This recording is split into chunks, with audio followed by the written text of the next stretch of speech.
ദൈവനാമത്തിന് മഹത്വം ഉണ്ടാകട്ടെ. നമുക്ക് വേണ്ടി ദൈവസന്നിധിയിൽ ഒരുമിച്ച് കൂടി വരുവാൻ കർത്താവ് തന്ന സാവകാശത്തിനായിട്ട് കർത്താവിനെ സ്തുതിക്കുന്നു.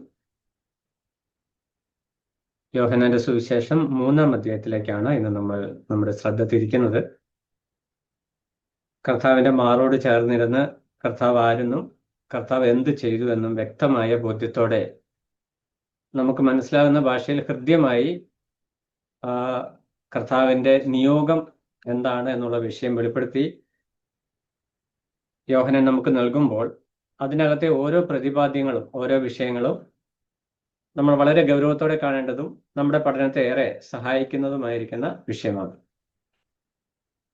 യോഹന്നാന്റെ സുവിശേഷം 3-ാം അധ്യായം അതിന്റെ 1 മുതൽ 13 വരെയുള്ള വാക്യങ്ങളാണ് ഇന്നത്തെ വിഷയത്തിൽ നമ്മൾ ചിന്തിക്കുവാനായിട്ട് ആഗ്രഹിക്കുന്നത്. നമുക്ക് എല്ലാവർക്കും വളരെ പരിചിതമാണ് യോഹന്നാന്റെ സുവിശേഷം.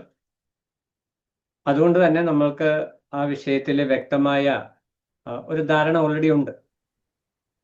എന്നാൽ ആ വിഷയത്തിലേക്ക് കടന്നു ചെന്ന് കുറച്ചുകൂടി ആഴമായിട്ട് നമ്മുടെ ജീവിതവുമായിട്ട് ആ വിഷയങ്ങളെ എങ്ങനെ ചേർത്ത് പഠിക്കാം എന്നതാണ് നമ്മൾ ഈ പഠനത്തിൽ ശ്രദ്ധിക്കുന്നത്.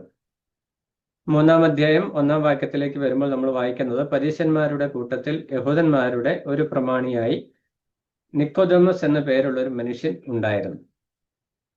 ഒരു കഥ എഴുതുന്നത് പോലെ യോഹന്നാൻ ഈ വിഷയം എഴുതി വരുമ്പോൾ ഈ നിക്കോദെമസും കർത്താവും തമ്മിലുള്ള സംവാദം അല്ലെങ്കിൽ ആ സംഭാഷണത്തിൽ നിന്ന് ചില ആത്മീക മൂല്യങ്ങൾ അല്ലെങ്കിൽ ഗുണപാഠങ്ങൾ നമുക്ക് പകർന്നു നൽകുവാനായിട്ട് യോഹന്നാൻ ശ്രദ്ധിക്കുന്നു എന്നാണ് അതിന്റെ ആശയം. ഒരു മനുഷ്യൻ ഉണ്ടായിരുന്നു എന്ന് പറഞ്ഞ് ഏകദേശം ഒരു സ്റ്റോറി പറയുന്നത് പോലെ ആ വിഷയം പറഞ്ഞു വരികയാണ്.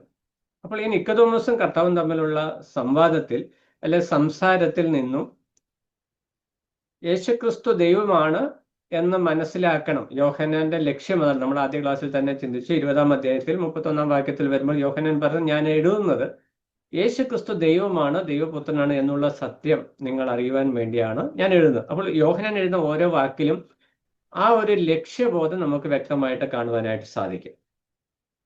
അപ്പോൾ ഇവിടെ നിക്കോദെമസും കർത്താവും തമ്മിലുള്ള സംസാരത്തിലും യോഹന്നാൻ ഉദ്ദേശിക്കുന്ന ഒരു വിഷയം, നിക്കോദെമസും കർത്താവും തമ്മിലുള്ള സംസാരത്തിൽ നിന്നുകൊണ്ട് കർത്താവ് എന്താണ് അല്ലെ കർത്താവ് ആരാണ് എന്നത് വ്യക്തമായിട്ട് വെളിപ്പെടുത്തുക. ഇത് അവിടെ ആക്ച്വലി നടന്ന ഒരു സംഭവമാണ്, ഒരു കഥയല്ല. ഒരു മനുഷ്യൻ ഉണ്ടായിരുന്നു എന്ന് പറഞ്ഞ് വ്യക്തമായിട്ട് യോഹന്നാൻ ഒരു ദൃക്സാക്ഷിയെ പോലെ ആ വിഷയങ്ങൾ എഴുതി തരികയാണ്. അപ്പോൾ ഈ വിഷയത്തിൽ നിന്ന് നിക്കോദെമസും കർത്താവും തമ്മിലുള്ള സംവാദത്തിൽ നിന്ന് നമുക്കും ചില പാഠങ്ങൾ ഉൾക്കൊള്ളുവാനായിട്ടുണ്ട്. അത് നമുക്ക് ഒരുമിച്ച് പങ്കുവയ്ക്കാമെന്നാണ് ഇന്ന് കർത്താവിൽ ആഗ്രഹിക്കുന്നത്. ഇവിടെ ഒന്നാമതായിട്ട് നമ്മൾ വായിച്ച വിഷയം, പരീശന്മാരുടെ കൂട്ടത്തിൽ പ്രമാണിയായിരിക്കുന്ന ഒരു വ്യക്തിയാണ് നിക്കോദെമസ്. ഒക്കെ നിക്കോദെമസ് എന്ന് പറയുന്ന വ്യക്തി ഒരു സ്വാഭാവിക മനുഷ്യനല്ല. അതാണ് യോഹന്നാൻ എടുത്തു പറയുന്ന വിഷയം. അപ്പൊ ആ വ്യക്തി കർത്താവിന്റെ സന്നിധിയിൽ കടന്നു വരുമ്പോഴും കർത്താവ് ആ വ്യക്തിയുമായിട്ട് സംസാരിക്കുന്ന വിഷയത്തിനും ഇതിന് രണ്ടിനും പ്രാധാന്യമുണ്ട്. അപ്പോൾ യഹൂദന്മാരുടെ പ്രമാണിയാണ്, പരീശനാണ്. നമുക്കറിയാം യഹൂദന്മാരുടെ ഇടയിൽ പ്രമാണികൾ എന്ന് പറയുന്ന ഒരു സൻഹദ്രിയം സംഘം നമുക്ക് എല്ലാവർക്കും അറിയുന്ന വിഷയമാണ്. അതിനകത്ത് സദൂക്യരുമുണ്ട്, പരീശരുമുണ്ട്. ഇവരാണ് ഇസ്രായേലിന് നായകത്വം അല്ലെങ്കിൽ ലീഡർഷിപ്പ് അല്ലെ അവിടുത്തെ പൊളിറ്റിക്കൽ ഗ്രൂപ്പ് എന്ന് പറയുന്നത് ഈ സൻഹദ്രിയം സംഘമാണ്, പ്രത്യേകിച്ച് യേശുക്രിസ്തുവിന്റെ ആ കാലയളവിൽ.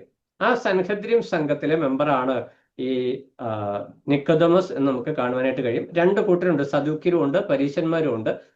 സദൂക്യര് കുറച്ചുകൂടെ ലിബറൽസ് ആണ്. അവര് കൂടുതലായിട്ടും പൊളിറ്റിക്കലായിട്ട് രാഷ്ട്രീയപരമായിട്ടുള്ള കാര്യങ്ങളായിരുന്നു. അതുകൊണ്ട് ഉപദേശ വിഷയങ്ങളിൽ അല്ലെങ്കിൽ ന്യായപ്രമാണ വിഷയം സംബന്ധിച്ച് കുറച്ച് ഫ്ലെക്സിബിൾ ആണ് സദൂക്യര്. എന്നാൽ പരീശന്മാർ അങ്ങനെയല്ല, അവർ ഒത്തിരി റിലീജിയസ് ആണ്. അവർ ന്യായപ്രമാണത്തിന് വേണ്ടി എന്താ പറയാ അണുവിട വ്യത്യാസമില്ലാതെ കർശനമായിട്ട് കാര്യങ്ങൾ ചെയ്യുവാനും പഠിപ്പിക്കുവാനും ശ്രദ്ധിക്കുന്നവരാണ് ഈ പരീശന്മാർ. അപ്പൊ ഈ രണ്ട് കൂട്ടരിലും നിന്നും യേശുക്രിസ്തുവിന്റെ അടുക്കൽ വരുന്ന വ്യക്തി പരീശനാണ് എന്ന് എടുത്തു പറയുക. അപ്പോൾ പരീശനാണ് എന്നതിൽ നിന്ന് തന്നെ അദ്ദേഹം ഒത്തിരി റിലീജിയസ് ആണ്, മതപരമായി അല്ലെങ്കിൽ യഹൂദ മതപരമായി വളരെ തീക്ഷ്ണതയും പരിജ്ഞാനവും ഉള്ള വ്യക്തിയാണ് എന്ന് മനസ്സിലാക്കുവാനായിട്ട് കഴിയും.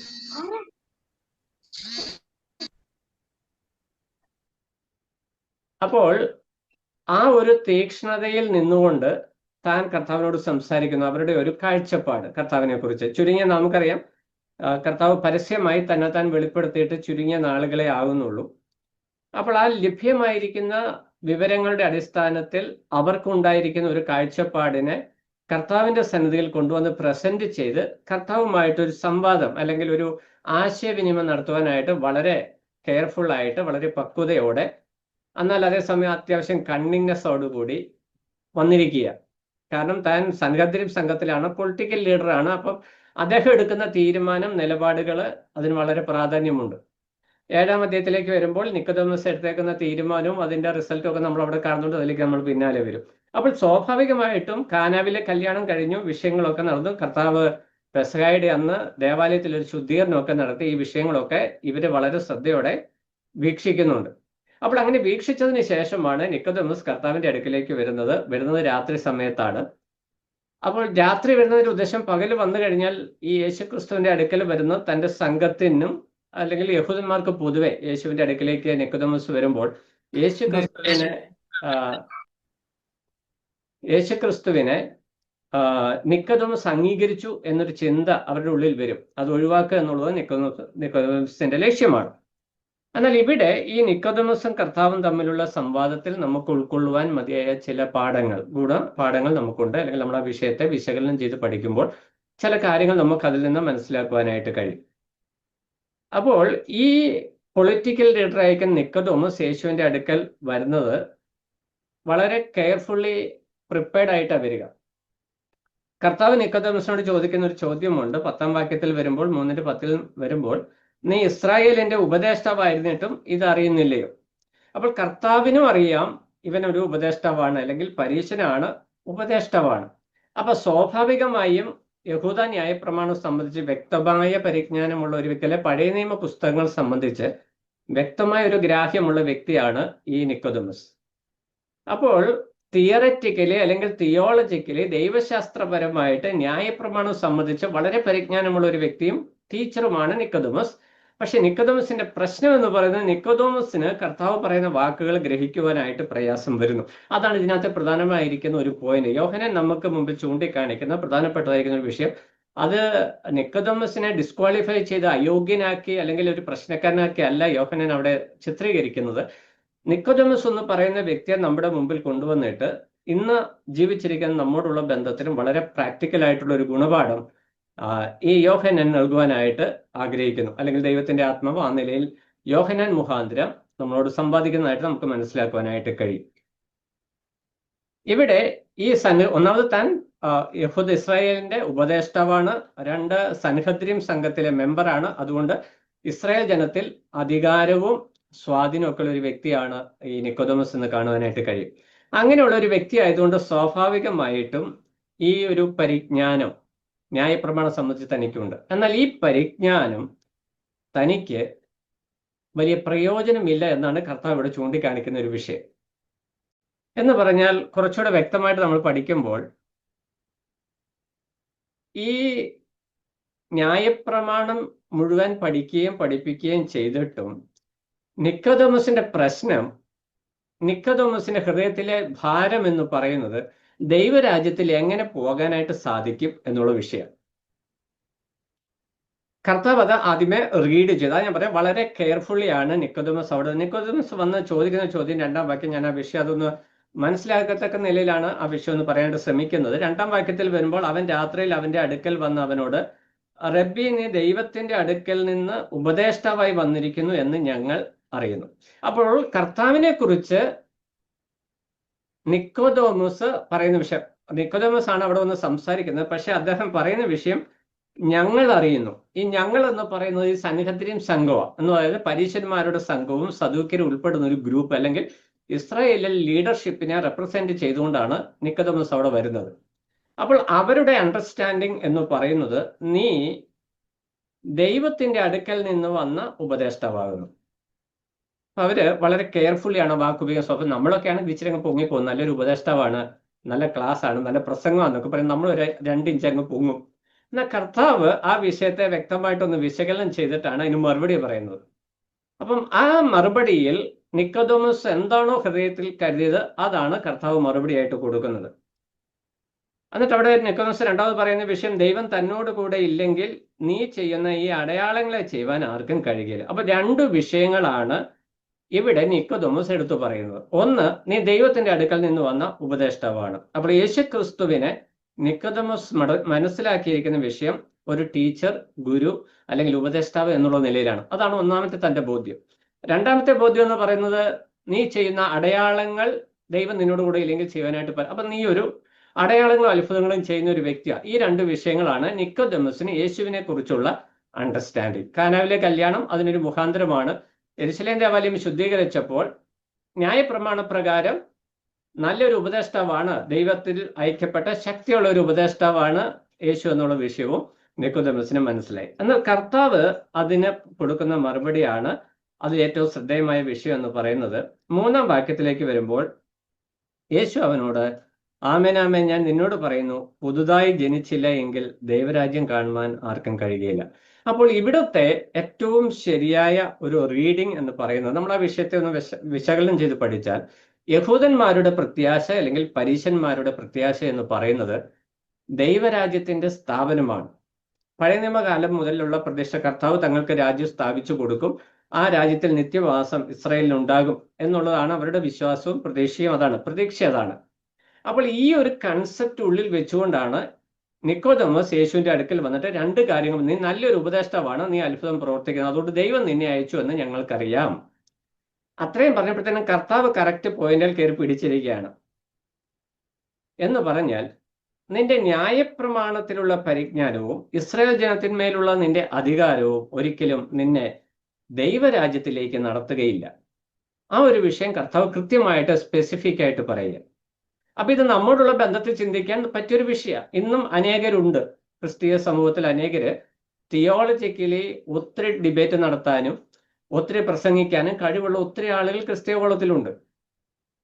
ഈ പരിജ്ഞാനം, ന്യായപ്രമാണത്തെക്കുറിച്ചുള്ള പരിജ്ഞാനം നല്ലതാണ്, അത് അതിൽ തന്നെ തെറ്റല്ല. പക്ഷെ ആ പരിജ്ഞാനം അവർക്ക് വീണ്ടും ജനനത്തിന്റെ അനുഭവത്തിലേക്കായി തീരുന്നില്ല എങ്കിൽ ഈ പരിജ്ഞാനം കൊണ്ടൊരു പ്രയോജനവുമില്ല എന്നാണ് യോഹന്നാൻ മുഖാന്തരം ദൈവത്തിന്റെ ആത്മാവ് ഇവിടെ വെളിപ്പെടുത്തുന്ന സത്യം.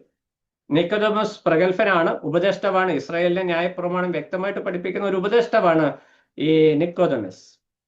എന്നാൽ കർത്താവ് അവനോട് സംസാരിക്കുന്ന വിഷയത്തിൽ കർത്താവ് വ്യക്തമായിട്ട് എടുത്തു പറയുന്ന വിഷയം, നമ്മൾ പുതുതായി ജനിച്ചില്ല എങ്കിൽ ദൈവരാജ്യം കാണുവാനായിട്ട് കഴിയത്തില്ല. അപ്പോൾ മതപരമായ പരിജ്ഞാനം അല്ലെങ്കിൽ ന്യായപ്രമാണത്തെക്കുറിച്ചുള്ള പരിജ്ഞാനം അല്ലെങ്കിൽ ദൈവവചനത്തെക്കുറിച്ചുള്ള പരിജ്ഞാനം ഒരിക്കലും ഒരു വ്യക്തിയെ ദൈവരാജ്യത്തിന് അവകാശമാക്കുകയില്ല. അവർക്ക് പരിജ്ഞാനമുണ്ട്. നമുക്കറിയാം ഇന്ന് രാഷ്ട്രീയക്കാര്, നമുക്കറിയാം ഈ ക്രിസ്ത്യാനികളെക്കാളിലും വേർപെട്ട ദൈവജനത്തെക്കാളിലും വളരെ ആധികാരികമായിട്ടും വളരെ ഇമോഷണലായിട്ടും ഈ വിശ്വാസികളുടെ കൺവെൻഷനുകളിലും വരവുകളിലൊക്കെ യേശുവിന്റെ ഗിരിപ്രഭാഷണമൊക്കെ സംസാരിക്കുന്ന രാഷ്ട്രീയക്കാരെ നമുക്ക് കേരളത്തിൽ തന്നെ കാണാം. അവർ അക്രൈസ്തവരാണ്, പക്ഷെ അവര് ഗിരിപ്രഭാഷണമൊക്കെ എടുത്ത് ഉദ്ധരിച്ച് യേശു ക്രിസ്തുവിനെ കുറിച്ച് പറയുന്നത് കേട്ട് കഴിഞ്ഞാൽ നമ്മൾ വിശ്വാസികൾ, സുവിശേഷന്മാർ പോലും അത്രയും എന്താ പറയുക, ഹൃദയസ്പർശിയായിട്ട് സംസാരിക്കാൻ കഴിവില്ലാത്തവരൊന്ന് ചിന്തിക്കുന്ന വിധത്തിൽ അവർ സംസാരിക്കുന്നത്. ഇത് പരിജ്ഞാനമാണ്, അവർ വായിച്ച് അതിൽ നിന്ന് ലഭിക്കുന്ന പരിജ്ഞാനം. പക്ഷെ ഇന്നത്തെ വിഷയം, അവര് ഇതിനകത്തെ ധാർമ്മിക മൂല്യങ്ങളെ അവർ ഉൾക്കൊള്ളുന്നു, ധാർമ്മിക പാഠങ്ങളെ അവർ ഉൾക്കൊള്ളുന്നു, അതിന് പ്രാധാന്യം കൊടുക്കുന്നു, ഇതൊക്കെയാണ്. പക്ഷെ അവരുടെ ജീവിതത്തിൽ വീണ്ടും ജനനത്തിന്റെ അനുഭവം ഇല്ല എങ്കിൽ ശരിയായ നിലയിൽ ഈ വിഷയങ്ങൾ മനസ്സിലാക്കുവാനായിട്ട് അവർക്ക് സാധിക്കാതെ വരുന്നു. അതാണ് അവിടുത്തെ പ്രധാന പോയിന്റ് ആയിട്ട് നമുക്ക് കാണുവാനായിട്ട് കഴിയും. ഇവിടെ നിക്കോദെമോസ് ന്യായപ്രമാണം വളരെ വ്യക്തമായിട്ട് ഇസ്രായേൽ ജനത്തെ ഉപദേശിച്ചിട്ടും, അല്ലെങ്കിൽ ഇന്നത്തെ ഭാഷയിൽ പറഞ്ഞാൽ നമ്മൾ ബൈബിൾ ക്ലാസ് എടുക്കുന്നയാളോ സൺഡേ സ്കൂൾ പഠിപ്പിക്കുന്നയാളോ ഒക്കെ ആയിരിക്കാം.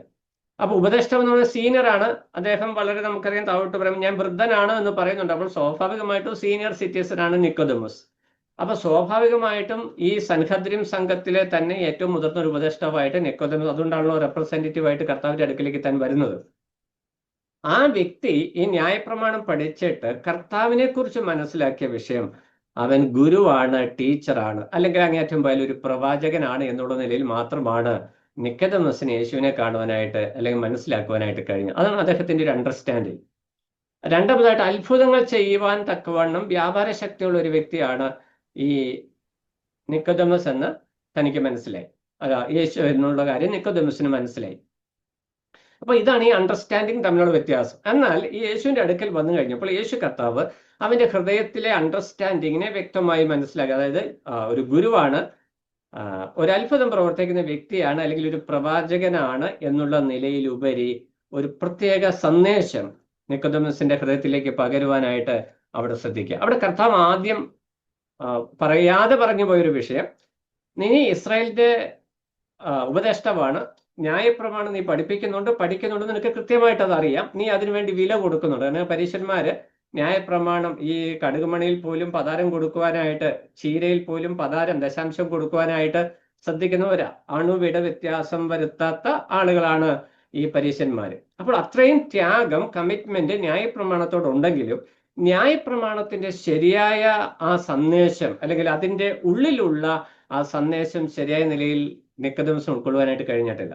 ആ സന്ദേശം കർത്താവ് ഓപ്പൺ ആയിട്ട് വ്യക്തിപരമായിട്ട് നിക്കോദെമസിന്, നീ വീണ്ടും ജനിക്കുന്നില്ല എങ്കിൽ ദൈവരാജ്യം കാണുവാനായിട്ട് നിനക്ക് കഴിയില്ല. അപ്പോൾ ഒന്നാമത്തെ പോയിന്റായിട്ട് നമുക്ക് കാണാൻ ഇവിടെ കർത്താവ് 3 കാര്യങ്ങളാണ് പ്രധാനമായിട്ട് എടുത്തത്. ഒന്നാമതായിട്ട് മതപരമായിരിക്കുന്ന പരിജ്ഞാനം അല്ലെങ്കിൽ ദൈവശാസ്ത്രപരമായിരിക്കുന്ന പരിജ്ഞാനം ഒരു വ്യക്തിയെ രക്ഷയിലേക്ക് നയിക്കത്തില്ല. ഇത് നമുക്കറിയാം. നമ്മുടെ വിശ്വാസ കുടുംബങ്ങളിൽ, നമ്മുടെ സഭകളിലൊക്കെ സൺഡേ സ്കൂൾ മുതൽ പഠിക്കുന്ന കുഞ്ഞുങ്ങൾക്ക്, അല്ലെങ്കിൽ എല്ലാ ദിവസവും എല്ലാ ഞായറാഴ്ചയും ബൈബിൾ ക്ലാസ് ഉണ്ട്, കോട്ടേജ് മീറ്റിങ്ങിന് പ്രബോധനമുണ്ട്, ബൈബിൾ ക്ലാസ്സുകളുണ്ട്, സഭയിലെ കാര്യങ്ങളൊക്കെ നടക്കുന്നുണ്ട്. നമ്മൾ ഇതുമായിട്ട് യൂസ് ടു ആണ്, അതായത് ദൈവവചനവുമായിട്ട് നമ്മൾ യൂസ് ടു ആണ്. പക്ഷേ ഈ വീണ്ടും ജനനം അനുഭവം ഇല്ലാത്ത അനേകർ ഈ കമ്മ്യൂണിറ്റിയിലുണ്ട്. എല്ലാവരും എന്നല്ല, അനേകരും, അല്ല കുറച്ചുകൂടെ ന്യൂട്രലൈസ് ചെയ്യുന്ന പലരും എന്ന് നമുക്ക് പറയാം. ഇതെങ്ങനെ തിരിച്ചറിയാമെന്ന് യോഹന്നാൻ ഇവിടെ കൃത്യമായിട്ട് പറയുന്നുണ്ട്. അതിലേക്ക് ഞാൻ കടന്നു വരും. അപ്പോൾ ഇവിടെ യഹൂദന്മാരുടെ ഇടയ്ക്ക് പരീശന്മാരുടെ ഉപദേഷ്ടാവായിരുന്നിട്ടും ന്യായപ്രമാണത്തിൽ മോശയും പ്രവാചകന്മാരും പറഞ്ഞവൻ ആര് എന്ന് ചോദിച്ചു വന്ന ഈ കർത്താവിന്റെ ശിഷ്യന്മാരുടെ ഗണത്തിൽ പോലും നിക്കോദെമസ് അവിടെ വരുന്നില്ല. യോഹന്നാൻ ചൂണ്ടിക്കാണിച്ചു, ശിഷ്യന്മാർ പുറകെ ചെന്നു. അത് അവിടെ കൃത്യമായി 2-ാം അധ്യായത്തിൽ നമ്മൾ വിഷയം വെച്ചു. ഫിലിപ്പോസ് പറയുന്ന വിഷയം, അതിനേലും ഫിലിപ്പോസും തമ്മിലുള്ള സംസാരത്തിൽ നമ്മൾ കഴിഞ്ഞ ക്ലാസ്സുകളിൽ ആ വിഷയം ന്യായപ്രമാണത്തിൽ പ്രവാചകന്മാരും മോശയും പറഞ്ഞ പോലെ ഞങ്ങൾ കണ്ടെത്തിയിരിക്കുന്നു. അപ്പോൾ നിക്കോദെമസ് കർത്താവിന്റെ അടുക്കൽ വരുമ്പോൾ ഈ ഒരു കൺവിക്ഷൻ നിക്കോദെമസിനില്ല. നിക്കോദെമസിന്റെ കൺവിക്ഷൻ, അദ്ദേഹം ഒരു ഉപദേഷ്ടാവാണ്, ദൈവത്തിന്റെ ഒരു പ്രവാചകൻ എന്ന് പറഞ്ഞ അടയാളങ്ങളും അത്ഭുതങ്ങളും ചെയ്യുന്ന ഒരു വ്യക്തി എന്നുള്ള നിലയിലേക്ക് അണ്ടർസ്റ്റാൻഡിങ്, അദ്ദേഹത്തിന്റെ ബോധ്യം നിലകൊള്ളുക. എന്നാൽ അതിനെ ഒന്ന് തിരുത്തുവാനായിട്ടാണ് കർത്താവ് ഒറ്റ വാക്കിൽ, അധികം ഒന്നും സംസാരിച്ചില്ല. നീ വലിയ ഉപദേഷ്ടാവാണെന്ന് പറഞ്ഞ് കർത്താവ് അതിൽ ഒത്തിരി അപ്രീഷിയേറ്റഡ് ഒന്നും ആയില്ല, കർത്താവ് സെൽഫ് ഗ്ലോറിഫൈഡ് ഒന്നും ആയില്ല. കർത്താവ് വളരെ മിതമായിട്ട് ഒറ്റ സെന്റൻസിൽ ഒരു കാര്യം പറഞ്ഞു, നീ പുതുതായി ജനിക്കുന്നില്ല എങ്കിൽ ദൈവരാജ്യം കാണുവാനായിട്ട് കഴിയില്ല. അപ്പൊ ഒന്നാമത്തെ വിഷയം, ദൈവശാസ്ത്രപരമായിരിക്കുന്ന പരിജ്ഞാനം കൊണ്ട് ഒരു വ്യക്തിക്ക് ദൈവരാജ്യം അവകാശമാക്കുവാനായിട്ട് കഴിയില്ല. അത് നമ്മൾ മനസ്സിലാക്കേണ്ട ഒരു വിഷയം. ബൈബിള് 66 പുസ്തകം കാണാപ്പാടം പഠിച്ചുകൊണ്ട് ഒരു വ്യക്തി സ്വർഗത്തിൽ പോകത്തില്ല. നന്നായിട്ട് പ്രസംഗിക്കാൻ അറിയാവുന്നതുകൊണ്ട് സ്വർഗത്തിൽ പോകത്തില്ല. ദീർഘമായി പ്രാർത്ഥിക്കുന്നത് കൊണ്ട് സ്വർഗത്തിൽ പോകത്തില്ല. അപ്പൊ ഇങ്ങനെയുള്ള വിഷയങ്ങൾ എന്ന് പറഞ്ഞാൽ റിലീജിയസ് ഡിവോഷൻസ്, മതപരമായിരിക്കുന്ന ആത്മീകമായിരിക്കുന്ന സമർപ്പണം, പരിജ്ഞാനം, ഈ വിഷയങ്ങൾ കൊണ്ട് ഒരു വ്യക്തിക്ക് ദൈവസന്നിധി പോകാനായിട്ട് കഴിയത്തില്ല. അവൻ ദൈവരാജ്യത്തിൽ നിന്ന് അകന്നവനല്ലെന്ന് നമുക്ക് പറയാം. കാരണം അവനെ കർത്താവിന് പെട്ടെന്ന് അവനെ സന്ദർശിക്കുവാനായിട്ട് അവനോട് ഇടപെടുവാനായിട്ടും കഴിയും. അതൊരു വസ്തുതയാണ്. എന്നാൽ ഈ വചന പരിജ്ഞാനം ഒരിക്കലും ഒരു വ്യക്തിയെ രക്ഷയിലേക്ക് നയിക്കുന്നില്ല. അതാണ് കർത്താവ് ആദ്യമായിട്ട് പറഞ്ഞത്. ന്യായപ്രമാണത്തെക്കുറിച്ച് നിക്കോദെമസിനുണ്ടായിരുന്ന പരിജ്ഞാനവും നിക്കോദെമസ് അത് പഠിപ്പിച്ചതിലുള്ള വിഷയവും രക്ഷ എന്നുള്ള വിഷയത്തിലേക്ക് നിക്കോദെമസിനെ നടത്തിയിരുന്നില്ല. അതാണ് കർത്താവ് ഇവിടെ പറയുന്ന വിഷയം. എന്നിട്ട് കർത്താവ് രണ്ടാമതായിട്ട് എടുത്തു പറഞ്ഞ വിഷയം, ദൈവരാജ്യം അവകാശമാകണമെങ്കിൽ വീണ്ടും ജനിക്കാൻ, വീണ്ടും ജനനത്തിന്റെ അനുഭവം ഉണ്ടാകണം. ഇവിടെ കർത്താവിന്റെ അടുക്കിലേക്ക് വരുമ്പോൾ കർത്താവ് ഇസ്രായേലിന്റെ ഉപദേഷ്ടാവായിരിക്കുന്ന നിക്കോദെമസ് കർത്താവിനെ തന്നെക്കാട്ടിലും വലിയൊരു ഗുരുവായിട്ട് കണ്ടു. കാരണം അതിന് കാരണം യെരുശലേം ദേവാലയത്തിൽ ആ ശുദ്ധീകരണ പ്രക്രിയ നടത്തിയത് തന്നെയാണ്. കാരണം വലിയ പ്രവൃത്തികൾ ചെയ്യുമ്പോഴാണ് നമുക്ക് അവരോടൊരു ഒരു റെസ്പെക്റ്റും ഒരു ബഹുമാനവും അദ്ദേഹം ആരൊക്കെയാണെന്നൊരു ചിന്ത ഉണ്ടാകുന്നത്. അപ്പോൾ അങ്ങനെ വന്നു കഴിഞ്ഞപ്പോൾ കർത്താവ് കൃത്യമായിട്ട് പറയുകയാണ്, ഈ നിക്കോദെമസിന്റെ ഹൃദയത്തിലുള്ള ശരിയായ ഒരു കൺഫ്യൂഷനാണ്, ഈ ദൈവരാജ്യത്തിൽ പ്രവേശിക്കണമെങ്കിൽ എന്താണ് കൃത്യമായിട്ട് ചെയ്യേണ്ടത്. അതറിയാൻ വേണ്ടിയാണ് യേശുവിന്റെ അടുക്കൽ വന്നത്. ഈ ഹൃദയഭാവം, ഹൃദയങ്ങളെയും അന്തരേന്ദ്രിയങ്ങളെയും ശോധന ചെയ്യുന്ന കർത്താവ് നിക്കോദെമസിന്റെ ഹൃദയത്തെ കൃത്യമായി ശോധന ചെയ്തിട്ട് ഒരൊറ്റ വാക്കിൽ മറുപടി പറഞ്ഞു, വീണ്ടും ജനിച്ചില്ല എങ്കിൽ ദൈവരാജ്യം കാണുവാനായിട്ട് കഴിയുകയില്ല. ഇപ്പൊ ഞാൻ മുമ്പേ പറഞ്ഞതുപോലെ ഇന്ന് സുവിശേഷ വിഹിത സഭകളിൽ രക്ഷിക്കപ്പെട്ടവരുടെ കൂട്ടത്തിൽ നിൽക്കുന്ന ആളുകൾ, അവർക്ക് ബൈബിൾ അറിയാം, സൺഡേ സ്കൂൾ മുതലേ തൃത്വം തൊട്ടല്ല, രക്ഷയുടെ പതിലോട്ട് എല്ലാ ഉപദേശവും അവർ പഠിക്കുന്നുണ്ട്. പക്ഷെ ഈ വീണ്ടും ജനനത്തിന്റെ അനുഭവം അവരുടെ ജീവിതത്തിൽ ഇല്ലെങ്കിൽ അവർ ഈ നിക്കോദെമസിന്റെ അനുഭവത്തിലൂടെ പോകുന്നവരാ. അപ്പോൾ ആ ഒരു അനുഭവം അല്ല, ശരിയായ വീണ്ടും ജനനത്തിന്റെ ഒരു അനുഭവം ജീവിതത്തിൽ ഉണ്ടാകണം എന്നാണ്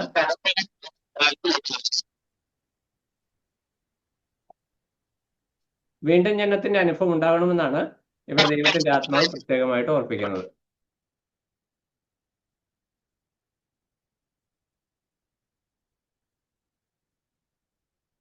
നമ്മൾ അതിന്റെ താഴോട്ട് വായിച്ചു വരുമ്പോൾ 4-ാം വാക്യം, നിക്കോദെമോസ് അതിനെക്കുറിച്ച് മനസ്സിലാക്കിയ വിഷയം നമ്മൾ 4-ാം വാക്യത്തിൽ വായിക്കുന്നത്, നിക്കോദെമോസ് അവനോട്, മനുഷ്യൻ വൃദ്ധനായ ശേഷം ജനിക്കുന്നത് എങ്ങനെ? രണ്ടാമതും അമ്മയുടെ ഉദരത്തിൽ കടന്ന് ജനിക്കാമോ എന്ന് ചോദിച്ചു. അപ്പം വീണ്ടും ജനനം എന്നുള്ള ഒരു കൺസെപ്റ്റ് അല്ലെങ്കിൽ ഒരു ആശയം അത് കേട്ട് കഴിഞ്ഞപ്പോൾ അവിടെ നിക്കോദെമോസിനൊരു കൺഫ്യൂഷനാണ്. അത് വ്യക്തമായിട്ട് മനസ്സിലാക്കുവാനായിട്ട്, ഈ വീണ്ടും ജനനം എന്നുള്ള ആശയം നിക്കോദെമോസിന് വ്യക്തമായിട്ട് മനസ്സിലാക്കുവാനായിട്ട് കഴിഞ്ഞില്ല. അതുകൊണ്ട് നിക്കോദെമോസ് ആ വിഷയം എടുത്ത് ചോദിക്കുന്നതായിട്ട് നമുക്ക് കാണുവാനായിട്ട് കഴിയും. എന്നാൽ കർത്താവ് നിക്കോദെമോസിനോട് സംസാരിച്ചു വരുമ്പോൾ അതിന് നിക്കോദെമോസിന് കർത്താവ് കൊടുക്കുന്ന മറുപടി വളരെ ശ്രദ്ധേയമാണ്. അതിനകത്ത് ഒരു പ്രത്യേകതയുണ്ട്. യെഹെസ്കേൽ പ്രവചനം 36-ാം അധ്യായം അതിന്റെ 25 തൊട്ട് 27 വരെയുള്ള വാക്യങ്ങളിൽ ഒരു പരാമർശമുണ്ട്. കർത്താവ് അവനോട് പറയുന്നത്, വെള്ളത്താലും ആത്മാവിനാലും ജനിച്ചില്ല എങ്കിൽ ദൈവരാജ്യത്ത് കടക്കുവാനായിട്ട് കഴിയുകയില്ല. ഇതിന് പല വ്യാഖ്യാനങ്ങളുണ്ട്. എന്നാൽ ഏറ്റവും പ്രാക്ടിക്കലായിട്ട് നമ്മൾ പശ്ചാത്തലം, കോണ്ടെക്സ്റ്റ് മനസ്സിലാക്കി കർത്താവ് ആരോട് സംസാരിക്കുന്നു എന്ന് മനസ്സിലാക്കി നമ്മൾ ആ വിഷയത്തിലേക്ക് ഒന്ന് നോക്കാനായിട്ടാണ് ശ്രമിക്കുന്നത്. പല വ്യാഖ്യാനങ്ങളുണ്ട്, അതിനെക്കുറിച്ച് പറയാനായിട്ട് ഞാൻ ആഗ്രഹിക്കുന്നില്ല. എന്നാൽ ഏറ്റവും പോസിബിൾ ആയിട്ട് ഈ ഒരു പശ്ചാത്തലത്തിൽ നിന്നുകൊണ്ട് എന്താണ് കർത്താവ് അങ്ങനെ പറയാനായിട്ടുള്ള കാരണം എന്നൊന്ന് ചിന്തിക്കാനായിട്ട്, അല്ലെങ്കിൽ ഒന്ന് ചിന്തയ്ക്കായിട്ട് പറയാനായിട്ടാണ് ഞാൻ ആഗ്രഹിക്കുന്നത്. യെഹെസ്കേൽ പ്രവചനം 36-ാം അധ്യായം 25 മുതൽ 27 വരെ. യെഹെസ്കേൽ പ്രവചനം 36-ാം അധ്യായം 25 തൊട്ട് 27 വരെ. അവിടെ ഇസ്രായേൽ ജനത്തിന്റെ റെസ്റ്റോറേഷനെ കുറിച്ചാണ് കർത്താവ് അവിടെ പറയുന്നത്. 25-ാം വാക്യത്തിൽ നമ്മൾ വായിക്കും, ഞാൻ നിങ്ങളുടെ മേൽ നിർമ്മല ജലം തളിക്കും, നിങ്ങൾ നിർമ്മലന്മാരായിത്തീരും, ഞാൻ നിങ്ങളുടെ സകല മലിനതയെയും സകല വിഗ്രഹങ്ങളെയും നീക്കി നിങ്ങളെ നിർമ്മലീകരിക്കും, ഞാൻ നിങ്ങൾക്ക് പുതിയൊരു ഹൃദയം തരും, പുതിയൊരു ആത്മാവിനെ ഞാൻ നിങ്ങളുടെ ഉള്ളിലാക്കും, കല്ലായുള്ള ഹൃദയം ഞാൻ നിങ്ങളുടെ ജഡത്തിൽ നിന്ന് നീക്കി മാംസളമായുള്ള ഹൃദയം നിങ്ങൾക്ക് തരും. അപ്പോൾ ഇവിടെ ഒരു വ്യക്തിയുടെ ഒരു വിശ്വാസ റെസ്റ്റോറേഷൻ, അതായത് ഇസ്രായേൽ ജനത്തിന്റെ റെസ്റ്റോറേഷൻ സമയത്ത് ദൈവം അവർക്ക് ചെയ്യുന്ന ഒരു പരിവർത്തനത്തെ, രൂപാന്തരത്തെയാണ് യെഹെസ്കേൽ പ്രവാചകൻ ഇവിടെ പറയുന്നത്. ഇത് പൂർണ്ണമായ നിലയിൽ പഴയ നിയമകാലത്ത് സംഭവിച്ചിട്ടുള്ള കർത്താവിന്റെ വരവേൽ സംഭവിക്കുന്ന, അല്ലെങ്കിൽ പുതിയ നിയമത്തിൽ സംഭവിച്ചു വരുന്ന ഒരു വിഷയമാണ്. അല്ലെങ്കിൽ പെന്തക്കോസ്ത് നാളിനോട് ബന്ധപ്പെട്ടാണ് ഇത് പൂർത്തീകരണത്തിലേക്ക് വരുന്നത് നമുക്ക് കാണുവാനായിട്ട് കഴിയും. അപ്പോൾ ഇവിടെ ഈ നിക്കോദെമോസിനോട് കർത്താവ് പറയുന്ന വിഷയം വെള്ളത്താലും ആത്മാവിനാലും ജനിച്ചില്ല എങ്കിൽ എന്ന് പറയുമ്പോൾ ഈ നിക്കോദെമോസിന്റെ ഹൃദയത്തിലേക്ക് പെട്ടെന്ന് ഓടി വരുന്ന ഒരു പരാമർശം ഇതാണ്. കാരണം ഇസ്രായേലിന്റെ റെസ്റ്റോറേഷന് വേണ്ടി കാത്തിരിക്കുന്നവരാണ് നിക്കോദെമോസ് അടക്കമുള്ള യഹൂദന്മാര്. യെരൂശലേം ദേവാലയമൊക്കെ പണിയുകയും തകർക്കുകയും ഇങ്ങനെ ഇവർ ഈ ആകപ്പാടെ പ്രതിസന്ധിയിലൂടെ കടന്നു പോകുമ്പോൾ എപ്പോഴാണ് കർത്താവ് തന്റെ രാജ്യം, അല്ലെങ്കിൽ ദൈവരാജ്യം എപ്പോഴാണ് സ്ഥാപിക്കപ്പെടുന്നത് എന്നൊരു കൺഫ്യൂഷൻ അവരുടെ ഉള്ളിലുണ്ട്. കാരണം ഇവരിപ്പോൾ സ്ഥാപിക്കപ്പെട്ടു എന്ന് വിചാരിക്കുമ്പോഴാണ് ഉടനെ അവർക്ക് സെറ്റ് ബാക്ക് വരുന്നതും അവർ ചിഹ്നഭിന്നമായി പോകുന്നതും. അപ്പോൾ എപ്പോഴാണ് ഇത് എക്സാക്ട്ലി സംഭവിക്കുക? അതിനകത്ത് നിത്യമായ ഒരു വാസം ഉണ്ടെന്ന് ഇവർക്കറിയാം. പക്ഷെ അതിനകത്ത് എങ്ങനെ പ്രവേശിക്കണം എന്നതിനെ കുറിച്ച് കൺഫ്യൂഷൻ. കാരണം ന്യായപ്രമാണത്തിൽ 10 കൽപ്പനയും അനുസരിച്ചിട്ട് ഒന്ന് ലംഘിച്ച ന്യായപ്രമാണ ലംഘിയായി ഇവർക്ക് ഒന്നുപോലെ ശരിയായ നില അനുസരിക്കാനായിട്ട് പറ്റുന്നില്ല. ഇത്രയും കണിശമായിട്ടൊക്കെ നോക്കിയിട്ട് ഇവർക്ക് ന്യായപ്രമാണം പാലിക്കുവാനായിട്ട് പറ്റുന്നില്ല. എന്നാൽ അപ്പോൾ അതാണ് ഇവരുടെ ഉള്ളിലെ പ്രശ്നം. അപ്പോൾ കർത്താവ് ആ വിഷയത്തെ വ്യക്തമായിട്ട് കൊണ്ടുവന്നിട്ട് പറയുകയാണ്, വെള്ളത്താലും ആത്മാവിനാലും ജനിച്ചില്ല എങ്കിൽ നിനക്ക് ദൈവരാജ്യത്തിൽ പ്രവേശിക്കുവാനായിട്ട് കഴിയില്ല. അപ്പോൾ വീണ്ടും ജനിക്കണം എന്നുള്ള ആശയത്തെക്കുറിച്ച് കേട്ടപ്പോൾ ഒരു മടങ്ങിപ്പോക്ക്, അല്ലെങ്കിൽ ഒരു തിരിച്ചൊരു പോക്ക് ഇനി സാധ്യമോ? അതാണ് ഈ നിക്കോദെമോസിന്റെ ഉള്ളിൽ വന്ന സംശയം. ആക്ഷരികമായിട്ട് നമുക്കറിയാം, നിക്കോദെമോസ് 70 പരം അല്ലെങ്കിൽ വാർദ്ധക്യത്തിലായ ഒരു മനുഷ്യനാണ് നിക്കോദെമോസ്. വീണ്ടും അമ്മയുടെ ഉദരത്തിൽ കടന്ന് നോർമൽ ഒരു പ്രസവം ഉണ്ടായി കുഞ്ഞായി വരും, അങ്ങനെ ഒരു കൺസെപ്റ്റ് അദ്ദേഹത്തിന്റെ ചിന്തയിൽ പോലും ഇല്ല എന്ന് നമുക്ക് മനസ്സിലാക്കാം. കാരണം ഇവിടെ ആ വാക്ക് യോഹന്നാൻ ഉപയോഗിക്കുമ്പോൾ നമുക്കതിൽ നിന്ന് മനസ്സിലാക്കാൻ പറ്റുന്ന ഒരു വിഷയം ഒരു മടങ്ങിപ്പോക്ക്, അതായത് ഒന്നെന്ന് പറഞ്ഞ് തുടങ്ങാനായിട്ട് ഒരു സാഹചര്യം ഇനി ഉണ്ടോ എന്നുള്ളതാണ് നിക്കോദെമോസിന്റെ സംശയം. ഞാൻ ഇനി എങ്ങനെ തിരിച്ചു പോകും? കാരണം ഇത്രയും വാർദ്ധക്യമായ സമയം വരെയും ന്യായപ്രമാണം അനുസരിച്ച് പോകുന്ന ഇനി ഒരു പുതുജനനം, ഒരു മടങ്ങിപ്പോക്ക്, അല്ലെങ്കിൽ ഒരു ന്യൂ ബിഗിനിങ്, അതെങ്ങനെ സാധിക്കുമെന്നൊരു കൺഫ്യൂഷനാണ് സ്വാഭാവികമായിട്ടും ഉണ്ടാകുന്നത്. അല്ലാതെയും ചിന്തിക്കാം, ജനിക്കുന്ന പ്രാവശ്യം വീണ്ടും ജനം എന്ന് പറഞ്ഞുകൊണ്ട് മനസ്സിലാകാത്തതുകൊണ്ട് അദ്ദേഹം അങ്ങനെ ചിന്തിച്ചു എന്ന് മനസ്സിലാക്കി. പക്ഷെ നമ്മൾ സ്വാഭാവികമായിട്ട് ചിന്തിക്കുമ്പോൾ വാർദ്ധക്യത്തിൽ എത്തിയ ഒരു മനുഷ്യൻ അദ്ദേഹം വീണ്ടും അമ്മയുടെ ഉദരത്തിൽ കടന്ന് ജനിക്കുമെന്നുള്ള ഒരു ചിന്ത അദ്ദേഹത്തിന് ഉണ്ടായി എന്ന് നമുക്ക് സ്വാഭാവികമായിട്ട് ചിന്തിക്കുവാനായിട്ട് പറ്റത്തില്ല. അപ്പോൾ ഒരു new beginning, start from the root എന്നുള്ള നിലയിലേക്ക് ഒരു കൺസെപ്റ്റ്, അതാണ് നിക്കോദമസ് അവിടെ ഉന്നയിക്കുന്ന സംശയം നമുക്ക് മനസ്സിലാക്കുവാനായിട്ട് കഴിയും. അതിന് കർത്താവ് കൊടുക്കുന്ന മറുപടിയാണ് വെള്ളത്താലും ആത്മാവിനാലും ജനിച്ചില്ലെങ്കിൽ ദൈവരാജ്യം കാണുവാനായിട്ട് കഴിയും. അപ്പൊ ഇവിടെ രണ്ട് വിഷയമാണ്, വെള്ളത്താലും ആത്മാവിനാലും. വെള്ളം എന്ന് പറഞ്ഞു അവിടെ കർത്താവ് എഹെസ്കേൽ പറഞ്ഞു, ഞാൻ നിങ്ങളുടെ പാപങ്ങളെ കഴുകി ശുദ്ധീകരിക്കും.